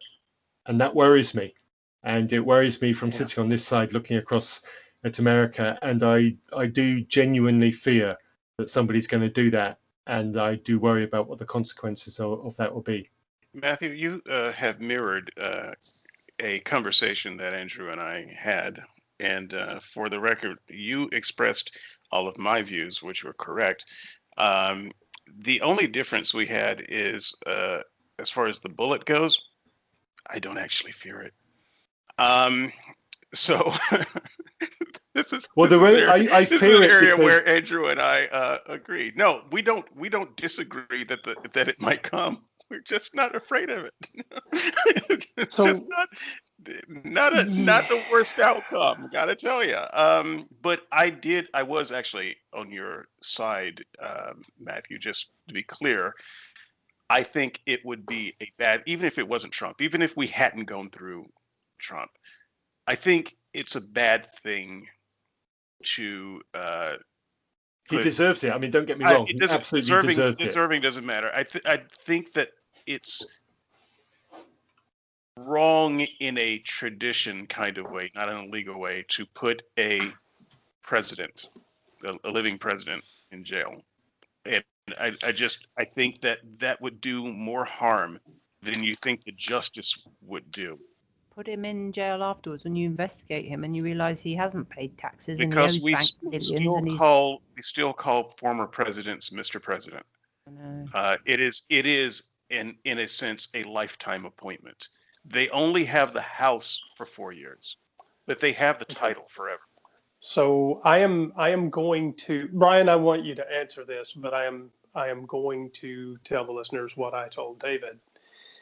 I think that if the US idea of justice is going to mean anything around the world, if we are not going to be a banana republic, if we're not going to be like those Middle Eastern countries that crushed the Arab Spring, if we are not going to be a banana republic, if Trump committed crimes worthy of jail, I think he has to go. Brian, what do you think? Yeah, I think David identified correctly what tradition and why that tradition has been the way it has been up until now. But I think Trump flipped the board over, and he's also he wants to run again, right? So he's probably going to run in the next election. I do not think that tradition should be what stops us from prosecuting him. However, I think it'll be largely moot because I think either he'll pardon himself or he'll resign the day before inauguration and have Pence pardon him. So I actually don't think we're going to be able to get him for federal stuff. However, he's going to be mired in corruption, financial, tax evasion. There's stuff outside of the federal jurisdiction that he's going to be litigating for years and years and years after this is over. Unfortunately, no one will care because for a regular politician, if you're that corrupt and then that that sued, et cetera, that you can't run because no one will vote for you. But he's clearly shown that that's not the case with him. So, and that's the other thing. We're at the cusp. We're in civil war. It's just a matter of whether we shoot or not. And you've got half of the country who are radically behind Trump. So just in practical terms, Trump in handcuffs is gets the first shot fired. Oh, you made me so happy saying that. I know. But it's Yeah. not a good outcome. And if you say, well, put him in a federal prison, you're still going to have to make special accommodations because you're talking about a president. You're not going to put him in a population of criminals. Simply not going to happen. Right, but that hasn't been part of the conversation. I'm just What- saying he's still going to have some kind of what you would call very special circumstances Okay. that would not apply to anyone else. And so if what you're saying is, well, justice for one is justice for all kind of thing, it still won't look like justice. And so I don't think that there's any benefit in going down that road. Yeah, I'm gonna I have to think come, there I'm gonna is have a to come chance. back against that. I think there's a greater chance wrong. I think there's a great chance of some kind of public humiliation. He will go too far in something, and something legal will hit him, and that the consequence of that will be disqualification from something, either from political office and or some kind of company holding or something like that. And Andrew, he'll spend the rest of his life fighting against that, but the humiliation will be complete then. Andrew, I wanted to give you a chance to finish that thought, though, because I know that you wanted to. Yeah, briefly. So, I mean, having had this conversation, I know what you want to say, so I just want to give you a chance to say it on the fly.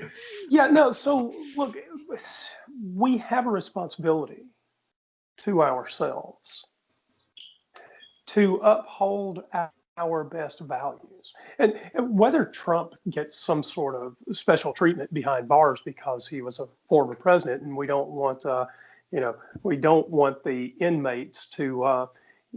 To teach him dirty inmate tricks, or nobody is going to do that to Donald Trump. I mean, the inmates have standards. But so here's the problem that we face. We are damned if we do, and damned if we don't. Because if Donald Trump is not held accountable for his actions, we remain the laughing stock of the fucking planet because we have allowed him to savage every sacred institution in our government. I asked this question on the board. What thing could Donald Trump possibly do, given the things that he has done, that we're positive that he's done? What thing could he possibly do to lose his base? The answer to that appears to be nothing.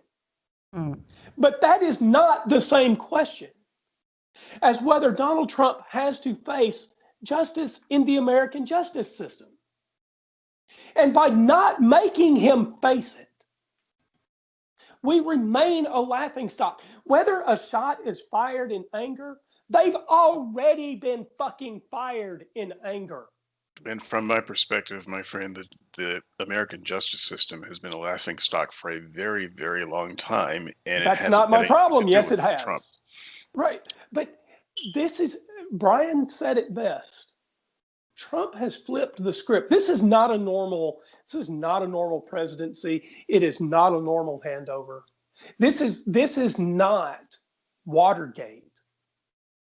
This is so far beyond Watergate that the whole world, look, Sarah said they were holding protests against Trump in other countries. And for him to not face the consequences of his actions should make us the laughingstock. So let me start to round us out just for the sake of time. Andrew, thanks for bringing the topics. I don't think we've exhausted them, but I want to actually close us out with one. Can I ask topic. a question before you close out? Sure. Have you guys, it's changing the subject very slightly, but it's still on the same sort of theme. That's right. I've got another whole subject, and so right, okay. These are not closing comments. Right, okay, sorry. So I can. I just want to make sure that I want to make sure I get to. Okay, this. You do that, and then I'll ask my question. Okay. Well, write it down. Hang on to it, because I want to return the attention to something that Andrew and I started to talk about, but we didn't get any payoff on, and it's been on my mind for a while, and so I'm going to try to cram this conversation in with coronavirus, which we have not mentioned since we've been online. It's on the list. Yeah. Look, Tara, I haven't forgotten about you. I know you're there. So the subject has to do with an aspect of coronavirus and masks. For the record, there's no question, or to me anyway, I would rather see the entire country shut down. I would rather see jobs lost, restaurants closed, and the economy go into a state of depression, than to see thousands upon thousands of people just dying off in an attempt to get some kind of brute force herd immunity for a virus that will kill and ultimately mutate. I really believe that if we went that way, the virus would actually be worse because we wouldn't be dealing with the same virus before long. But I think that's one of just a very cold and callous approach to it. And I understand the human costs. I really do, and I don't like them. In either way, some people are going to die. I understand that too. And I guess I have made my choice that I would rather people die from depression, and we can manage that number better than people dying from a heartless virus. So that said, I just wanted to get my position out there. I do understand that there's room for debate there, but the thing that I have been thinking about, and I don't have any response, is how should we consider the Christian perspective here? Because this is not just a mask, no mask argument. This is a Christians have a God-given duty, a right and duty to with one another in unfettered fellowship. And when they don't, they suffer some real spiritual consequences. I don't necessarily want to talk about spiritual consequences because that's bullshit. But what they call spiritual consequences, I think that we can identify as real mental health consequences. And so there's a question of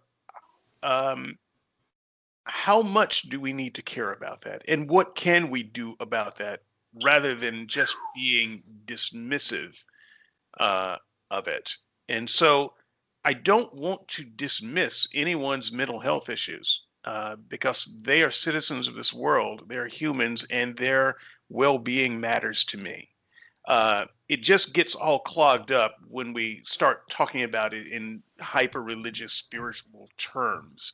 So if we can get past that, I would like to hear from this panel of skeptics about how much we should care about the quote unquote spiritual well-being of our Christian friends and family members and fellow citizens, and what can we do about that in something that seems to be fair and sane.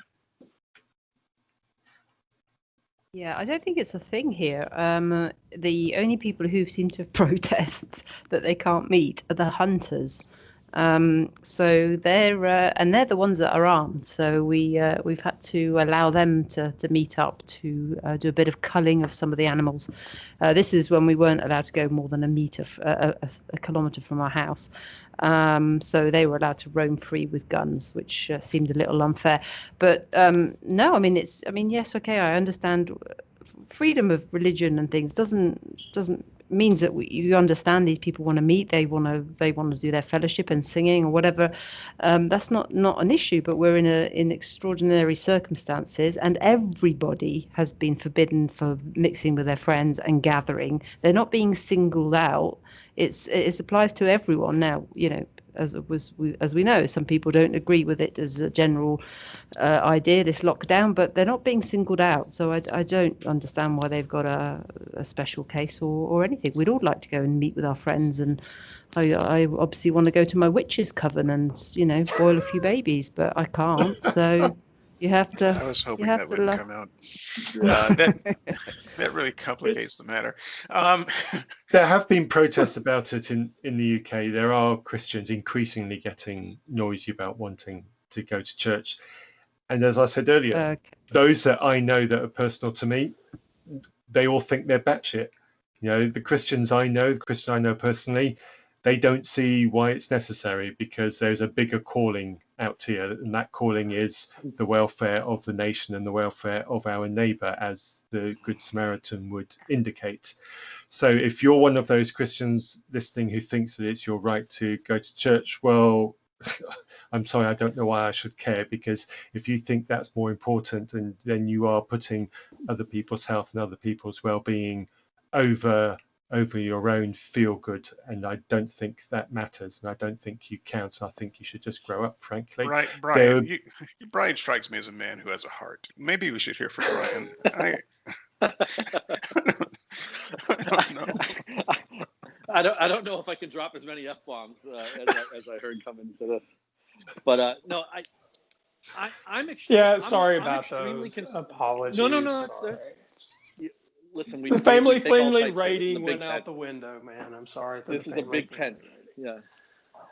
No, I feel for the mental health well-being of Christians in the same way that I do any other person of religious persuasion or otherwise, right? I feel empathy and sympathy for them. But what I don't respect is, again, not letting you gather in groups of hundreds in a synagogue is not the same thing as telling you cannot have free exercise of your religion. Absolutely. You can do that same thing on Zoom. You can do that same thing in a giant outside park, right? Like, we're not telling you to not worship. We're saying don't go in a building with the windows closed with a bunch of other people breathing on each other. And to conflate that with free exercise of religion is just, it's a category mistake. And I think that in Judge Sotomayor's dissent in the Supreme Court ruling, I thought she nailed it. She said scientific ignorance is what's driving the rights vote on this, and it's not about religious expression or First Amendment rights. It's just about not understanding what a global pandemic is and how it spreads. So I can feel bad that you miss going to church, but I miss going to football games. My kids miss going to school 5 days a week. It's sorry, we have to make sacrifices because we're all in this big blue ball together. Right. Should we not just let them go? At not caring about people's mental health issues. I absolutely care that coronavirus is devastating people mentally and emotionally. In fact, Japan just suffered its worst month of suicides in the country's history, and more committed suicide in Japan last month than the whole country lost to coronavirus in all of 2020. I am not without sympathy for those people who are feeling a loss of community, a loss of connection to the important people around them as a result of coronavirus. But to blithely wave coronavirus away and pretend like we can get together en masse without consequence is horribly reprehensible. Because why? That's how 270,000 people in the United States died. It's because we forgot about social distancing restrictions. So if your God is testing your faith by pitting that against the safety and health of the people around you, then you should question your commitment to God. Matthew, you've been trying to I want to get to that. It's it was going to be a question, but it's going to be a statement now. The alternative is we let all the Christians go to church, and let's paint that scenario. What will then happen? many more people will die. Older people, frail people, people who are immune compromised of various descriptions. Healthy people will catch it, and then they'll suffer what is being called long COVID. We'll probably come up with a different name for it in months or years to come. There will be a very significant health impact on a huge number of the population, and that will be pointed directly at churches. What will happen then? The rest of the country will hate Christians, and you'll become less popular, and people will start burning churches as a result. That is what will happen if we let Christians go to churches. And Christians, you don't want that, and I certainly don't want that. So just think this through. Have a little bit of long-sightedness here, because if you do defy, or if the government decides to let you have your special case, there will be consequences, and you will hate those more. Can I offer an alternative, a solution? I don't. Well, probably not. But I have a thought. So Dale was suggesting to someone on the board this week that you should Christians should be allowed to go to church and do what they want to, and if I think he was talking to Anthony 66, but he was saying if you feel unsafe, you should stay home. You should order your groceries. You should do all of the things that restrict you and keep you safe while we move about freely. And my suggestion would actually be something very similar to that, but in reverse. And so I'm just wondering if it is at all feasible to let Christians meet, to give them a special badge. We get to meet in large groups and fellowship because we're Christians, and let them seriously let them go to church, have fellowships, go without masks. I'm laughing about the badge because you can't get them to wear masks. What makes you think you'll get them to put on a badge? It will be the sign. It will be the mark of the beast at that point. We've got an injection with a microchip ready to go. So what's wrong with that? You brand it right on the side of their face so that they'll have to put a mask on. But no, I'm serious. Look, it's a great idea, but I'm serious. Do you honestly think that you can get them to say?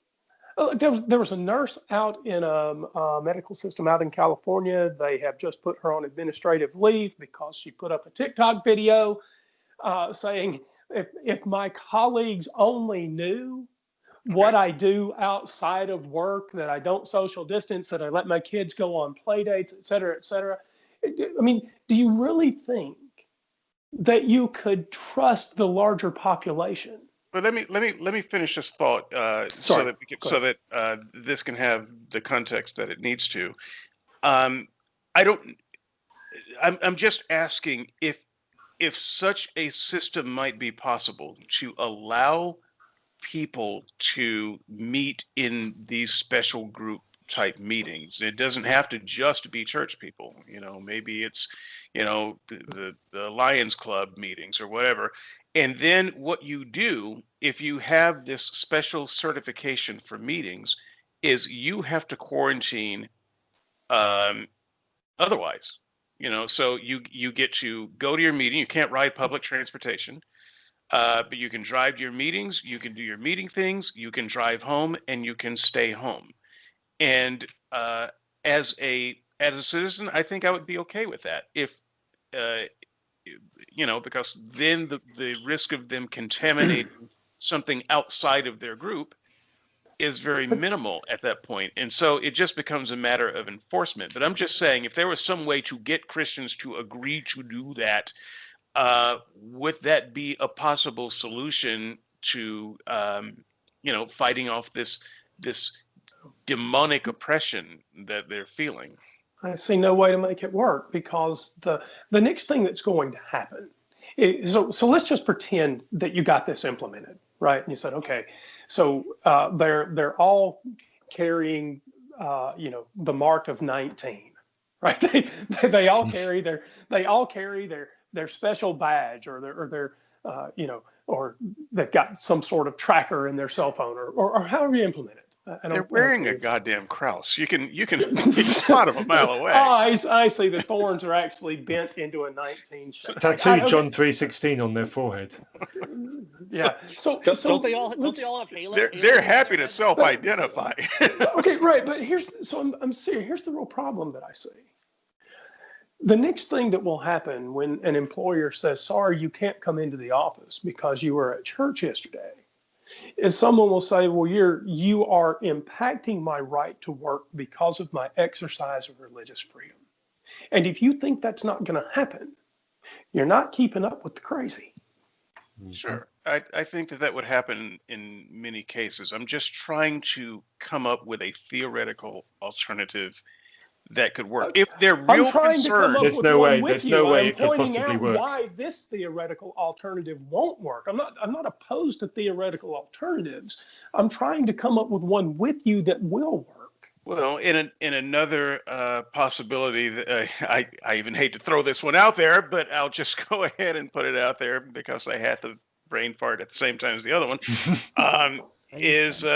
Christians can do what crazy cults have been doing since time immemorial and just establish compounds and live there.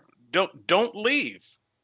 You will find plenty of Uber drivers willing to drop food off at the door of the compound. You can get all of your needs taken care of, but if you want to be in a fellowship COVID sharing group, do that. But it seems that the Christian is not particularly concerned about the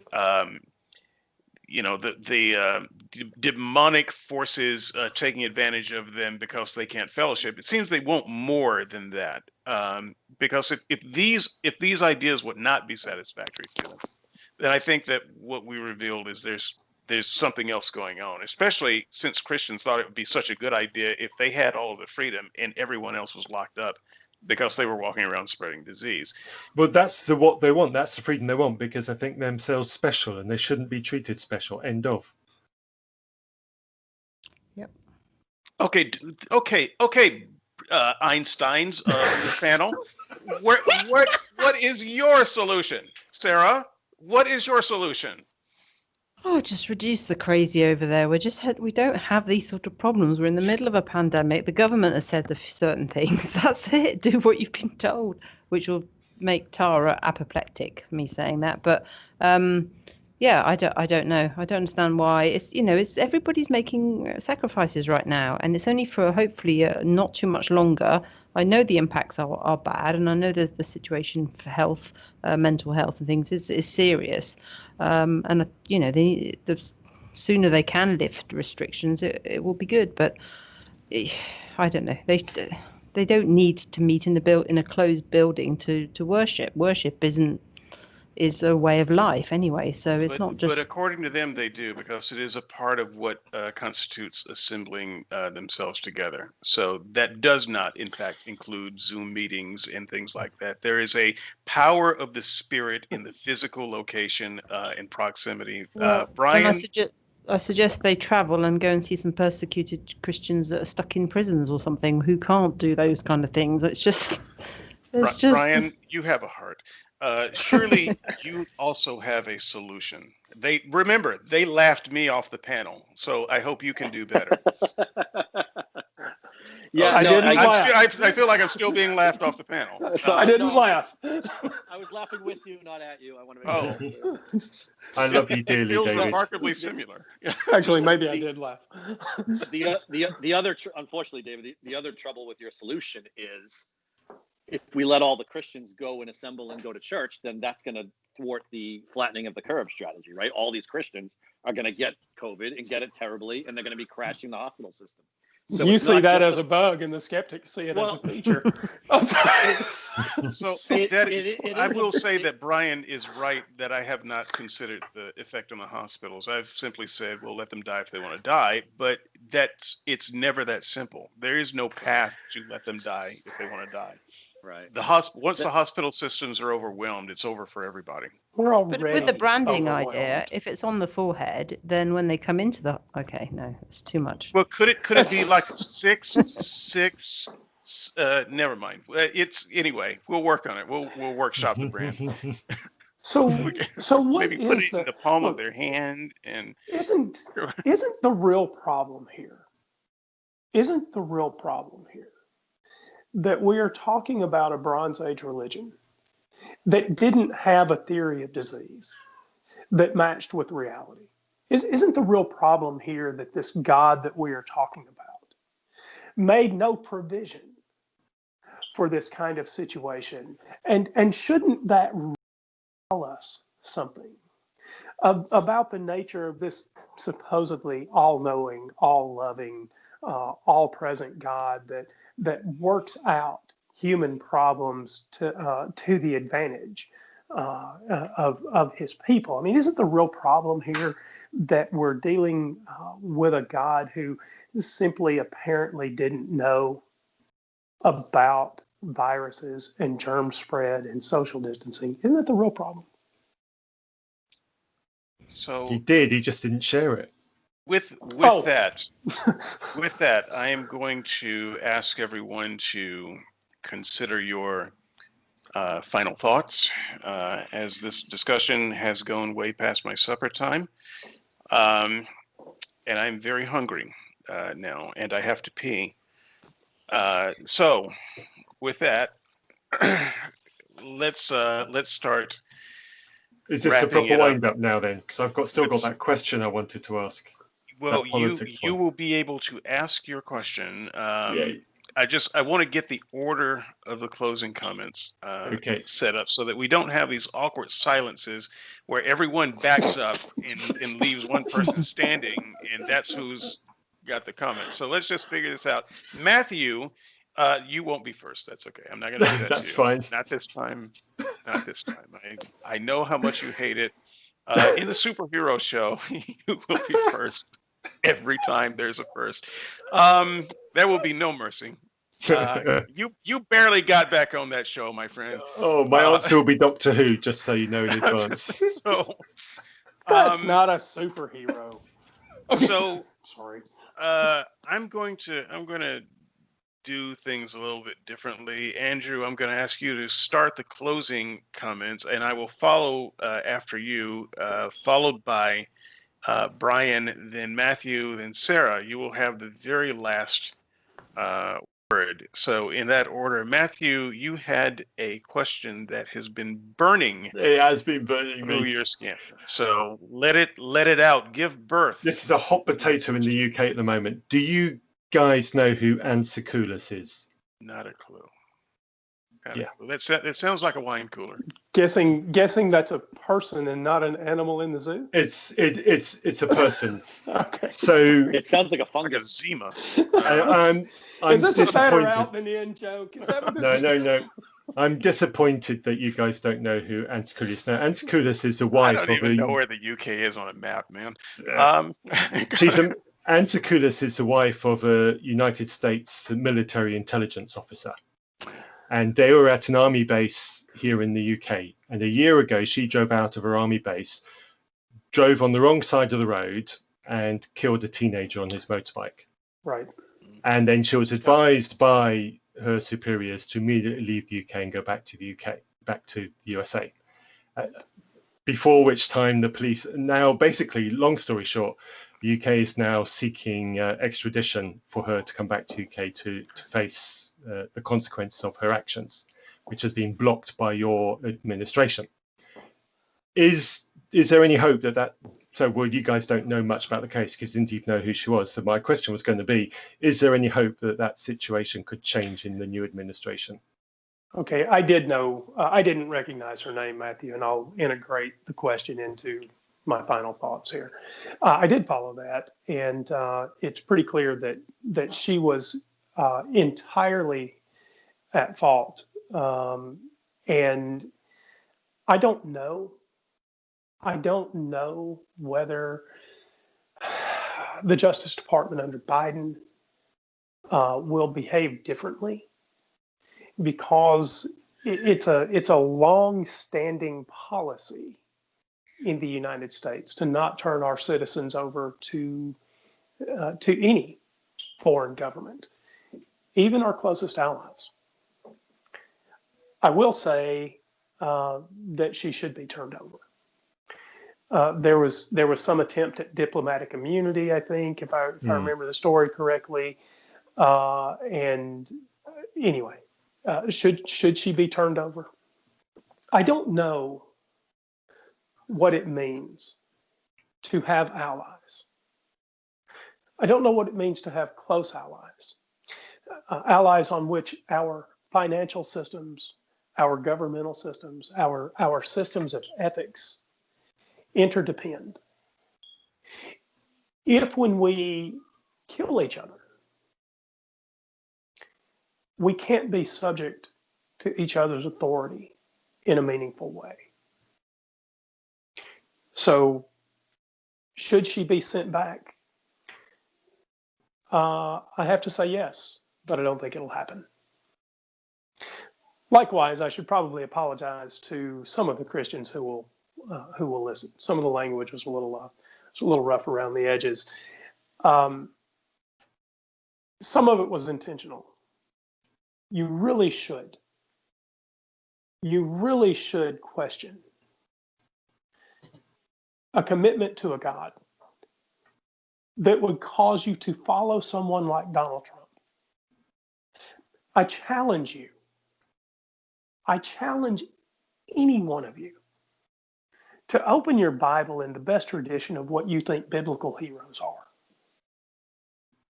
and find any one of them that looks like Donald Trump, that looks like a biblical hero that you would be told about in Sunday school. Now, I happen to think that Bible characters are just as flawed as the rest of us. But it's not my story. The biblical characters that have the ideals that you promote don't look anything like Donald Trump. And I'm not sorry for savaging that idea. And if you think I should be, then there's room for a difference of opinion, and we should sit down and have a talk about it. Because Donald Trump, he's at the top of a hill. But I promise you, it is not the one you want to die on. And neither do any of the rest of us.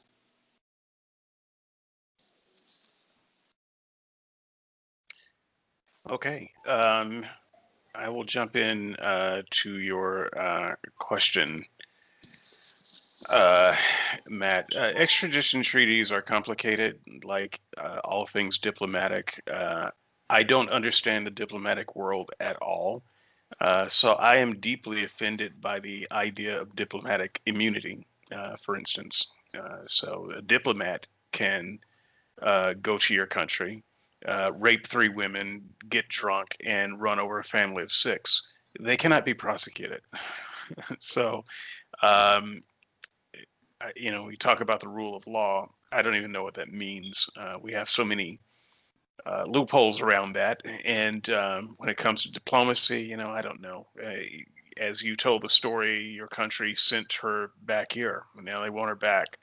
What's the diplomatic right thing to do? No idea, no clue. What I do feel is that the rules around diplomacy are as far into what the average person thinks of as right and wrong as it can be. And so there are some other rules governing this process. And so I feel highly unqualified to speak about the process. I don't know. So I think where I'll end this is maybe an exploration, or at least for me anyway, I'll end it with an exploration of, is it possible to bridge the gap? What would it take for me to be wrong, and to say, no, we can snap back. We can come back from the brink. I don't know what that is, and I have been thinking about that for a long time. Um, I cannot uh, believe that there is a God. To borrow the um, phrase, the expression, "I am so made that I cannot believe." I cannot. Um, and I have a feeling that those who are on the far right cannot unbelieve any more than I can believe. So I think one of the things that has to change is that fundamental little thing has to change in people's hearts and minds. I mean, I was a little bit of a crazy conservative. I would have never been a Trump supporter as a Christian. Um, and I'm fairly confident for reasons Okay. that I could give that I would never have been. But that said, the way for me to have changed as much as I have politically and socially is I got rid of my belief in God. That had to come first. I would not have been able to round this corner hanging on to the kind of belief in the kind of God that I had. And I don't think that Christians can either. I don't think they can do it without letting that go. And I think that that's a bridge too far for so many of them. I cannot believe in an epistemology that includes faith, nor can I trust the judgment of someone with an epistemology that includes faith. And they cannot have epistemology that doesn't include faith. I don't know how we make it across. I don't think we can do it. Our worldviews are not coming closer together.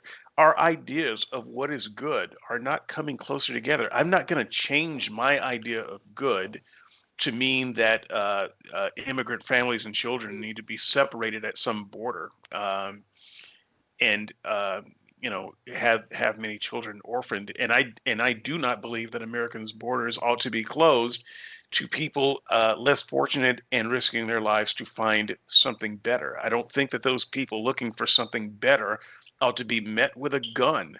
I think that as long as we have a crumb of bread, we should be willing to split it in half again for someone who's willing to risk their life to get it, because we ought to value life. Those people who are so pro-life seem to care so little about life once it comes out of the hole. And so I don't know how we cross that bridge. We don't agree on what's good. We don't agree on what's right. We don't agree on anything. And we can't make that divide. We can't reach across the chasm to join hands. And so I just don't see how that's possible. And finally, I would say that I would echo something that Andrew said. Just think about for a moment what Christians, I implore you to think about what you've had to swallow for the last few years to be a Christian. You haven't had to suffer persecution. You've had to suffer the death of your character. You've had to suffer the death of your credibility to be in the position that you are in right now. And I've got to tell you, there may be some out there who think that your credibility hasn't suffered any kind of fatal blow. It absolutely has. It has suffered not just from me. I think there are millions of people newly minted like me who can never listen to you again, who can never take you seriously again. And when you start babbling about Jesus, oh God, we just want to throw up at that point. And that wasn't the reaction we had before. You have permanently damaged yourself. And I would be curious to see in some future Christian roundtable how you think that that is not true. Because whatever you think is so important politically, you have damaged your witness forever.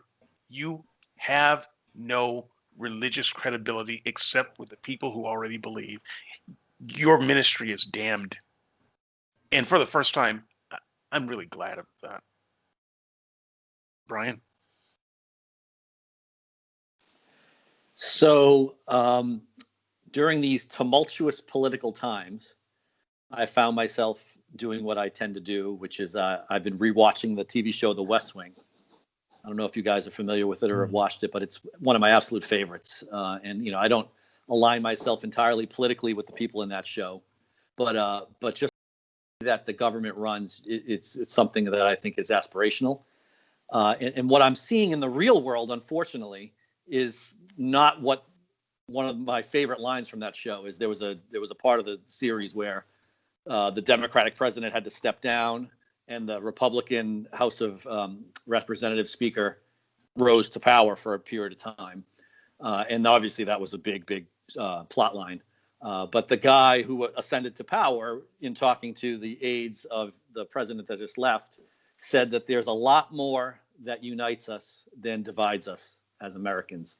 And unfortunately, I'm not seeing that that's the case right now in our current environment. And I think if we're ever going to get past this crazy political environment, we have to get back to there being things that unite us that are far stronger and far greater than the things that divide us. We have to agree that we share a country, we share a government, we share our schools, our neighborhoods, we share our online spaces and offline spaces. We have to figure out what it is that we share so that we can build from there, rather than retreating to the polls, to our blue team and red team end games, and just having a polarized tribalism where we're all just screaming at each other on Twitter, or yanking yard signs out of our neighbors' yards. It's petty. It should be beneath us, and there's so much we have to gain if we could at least find a common ground to start from.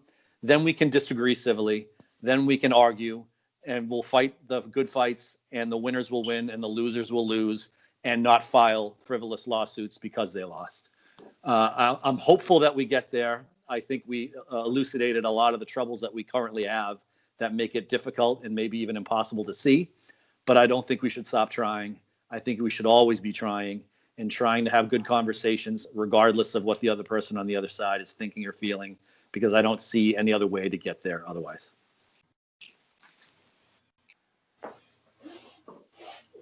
This Christmas period, I was supposed to be spending time with people I love, both family and friends, people I care about, Christians and people who are not Christians, all people who I adore, or people who I respect, or people who I'll miss seeing face to face, or people who I'll miss laughing with. And like I said, Christian and non-Christian, I adore them all, people whose values I respect and admire. The kind of religion that we've been talking about on this episode is not at all like that. It does not feature the people that I recognize as good and loving people. It does not feature the people that I recognize as people I want to spend time with. It is a poison, and it has infected far too much of our life and our society. And it is a bane poison which doesn't even recognize itself for what it is. And it is creating a festering division. And I would say, if you're one of those people who thinks there's a conspiracy against Donald Trump, that he just didn't lose on his own grounds, if you think that he is a deserving president, if you think those things, I want to say to you, step away from the edge, turn around and look towards the middle, where all the nice people are, where all the caring people are, and come back to the light, because it's only by doing that that we will be able to recognize the things that we do share, the things that we do in common, because the way that you're walking, you're going to tip this plate over and it won't be pretty. Excellent. Well, I would echo that. As a loving, moderate middle ground, I'd like to say I'd like to see the likes of Pat Robinson, who predicted Trump's re-election in dreams and visions and prophecies. I'd like them taken out to the public square and stoned. No, I'm joking. No, No, I'm saying that, well, there should be a few questions being asked by the Christian side, because there was a lot of predictions that God had told them he was going to win. And then unless things go very badly in the next few weeks, hopefully that won't be the case. But anyway, ultimately, yeah, I think the whole world needs to bring the temperature down right now. We need to find the middle ground again. We need to find people who are going to reach over to other sides and try and work with each other. And I think for America, you need to start valuing truth. You need to look at some history and see the warning signs when leaders fill a place with their family, members, when they start discrediting your press and your institutions, when they drive wedges and twists the truth. These are signs of tyranny and of things not ending well. They've been repeated. Look at the history, and the character does matter. I know you may see him as a means to an end, but the character of the man does have an impact. It's somebody who, in the middle of the COVID crisis, thought about nothing more than his re-election and the economy.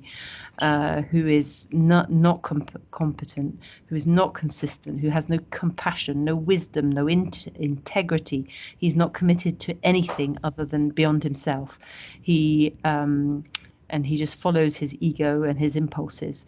And we feel like we've absorbed the crazy for 4 years now. It's like living with a completely mentally sick cousin, and it's affecting all of us, the collective psyche. So we need to calm down. We need some rest. We need some peace, because 2020 has been way too exhausting as it is. Amen. Thank you so much, guys, for coming and helping me process some of this. I'll re-listen to this conversation. I will think about it seriously, because at this point, you guys are, and people like you, are the only people who can talk to me right now. You're the only people who can disagree with me and that I listen. And so when a Christian disagrees with me at this point, I don't believe them. And I need more people who I respect, who don't agree with me, who can make me think and help me walk back from the ledge. And there are plenty of people on the boards who I occasionally disagree with, whose opinions I respect, and I read their posts and I look forward to engagement. And so, and some of them have the moniker of Christian, but of the type of Christian that I'm talking about, that conversation is lost to me at this point, and I don't know if I'll ever have it again in my lifetime. And that makes the future of Skeptics and Seekers cloudy for me. It's not that I'm saying that I'm gonna chuck it over a cliff, although sometimes that would be very nice. It is that when I first started the show, I had guests who were well on the other side, who I could respect, who I could talk to and trust, because we simply disagreed about something. We weren't enemies. And and I trusted them, and at this point there's so few on that side that qualify. And so I know that you'll say, well, maybe David, you're the problem. I am part of the problem. I recognize that. I don't know the way back though. I don't know, Dave. The Saturday, I'll tell this because of what you're saying. The Saturday after the election, after Biden won, my girlfriend's sister, conservative evangelical, Church of God member. Just remember the mic is still on. I understand. Okay, all right. So you wonder why I've got energy around this. You wonder why I seem so irate. My girlfriend's sister sent me a text. She sent it to the whole family. So we have this family group text that we all use. She knew I voted for Joe Biden. She sent a text out to the family and called me a baby killer.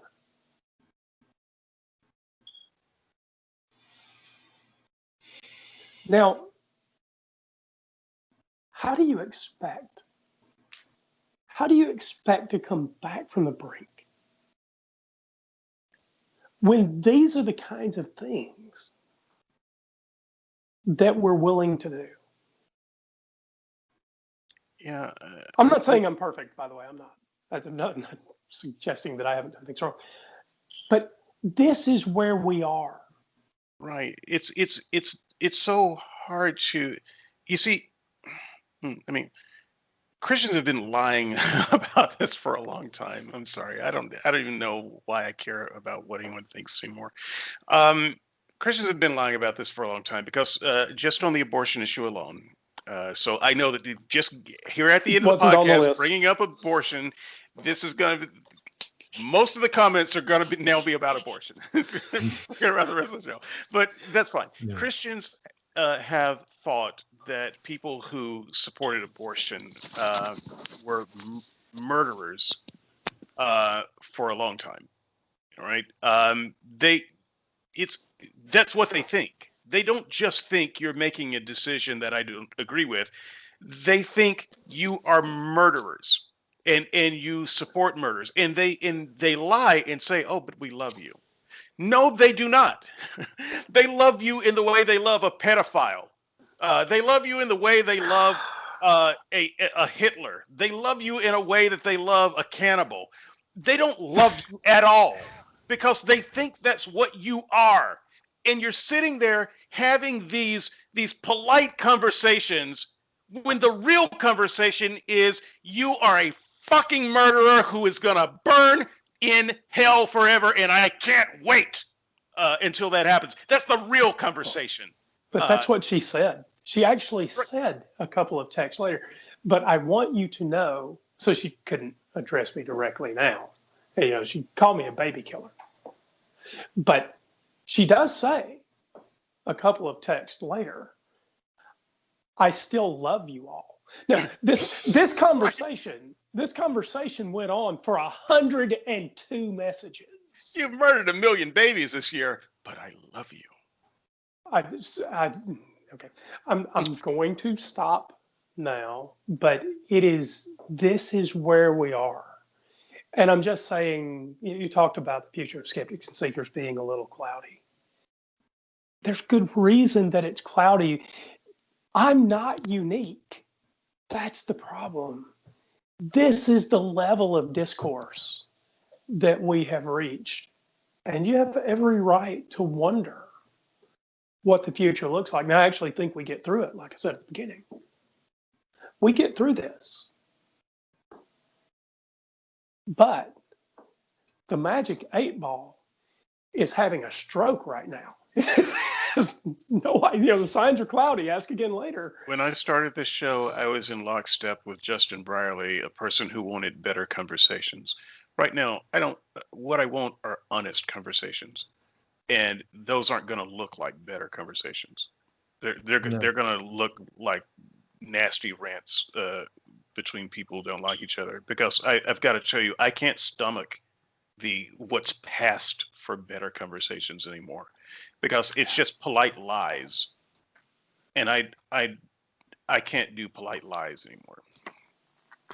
It really brings it home when you give an example like that with your family. It really, I mean, you know, whilst we on the other side of the pond might just raise an eyebrow and find the whole evangelical Christianity over in the States a bit crazy, you know, we just don't have that issue anywhere else in Europe, I don't believe. I mean, people just tend to the abortion issue is moot. We've legislated on it decades ago. That's it. If you don't believe it, don't have one, and maybe seek to persuade others not to. Maybe try and educate them, pray for them, whatever you want to do. But you don't rehash it each time, and it's certainly not the political issue, nor.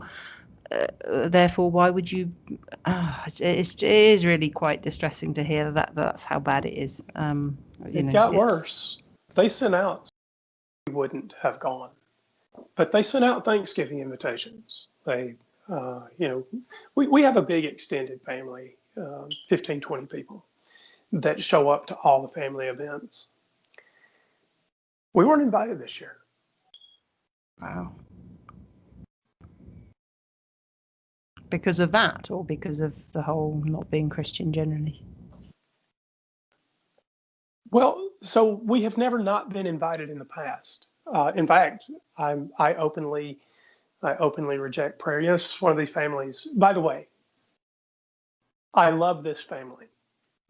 We have our warts and boils, but make no mistake about it. If the phone rings at 2 a.m, we all rally around, or at least we used to. And they get together and they hold hands and they pray. I don't. And that has never been an issue in the past. Well, it's been kind of an issue because they would like my daughter to be involved in that, and I won't let it happen. So there have been some bruised feelings, but we have gotten through it. Mm. Now, I didn't know that we would get through this one. I thought that was going to break the family, that I wouldn't let them indoctrinate him. We've gotten through that. At least it seems that we have. Nobody talks about it, but it's sort of gone away. Would you give a kidney to a Trump supporter? Look, so here's the thing. It used to be, and not so very long ago, when I would have said, and quite honestly, to pick my worst enemy on the Christian side, my quote unquote enemy. I don't really have any enemies. Pick my greatest nemesis.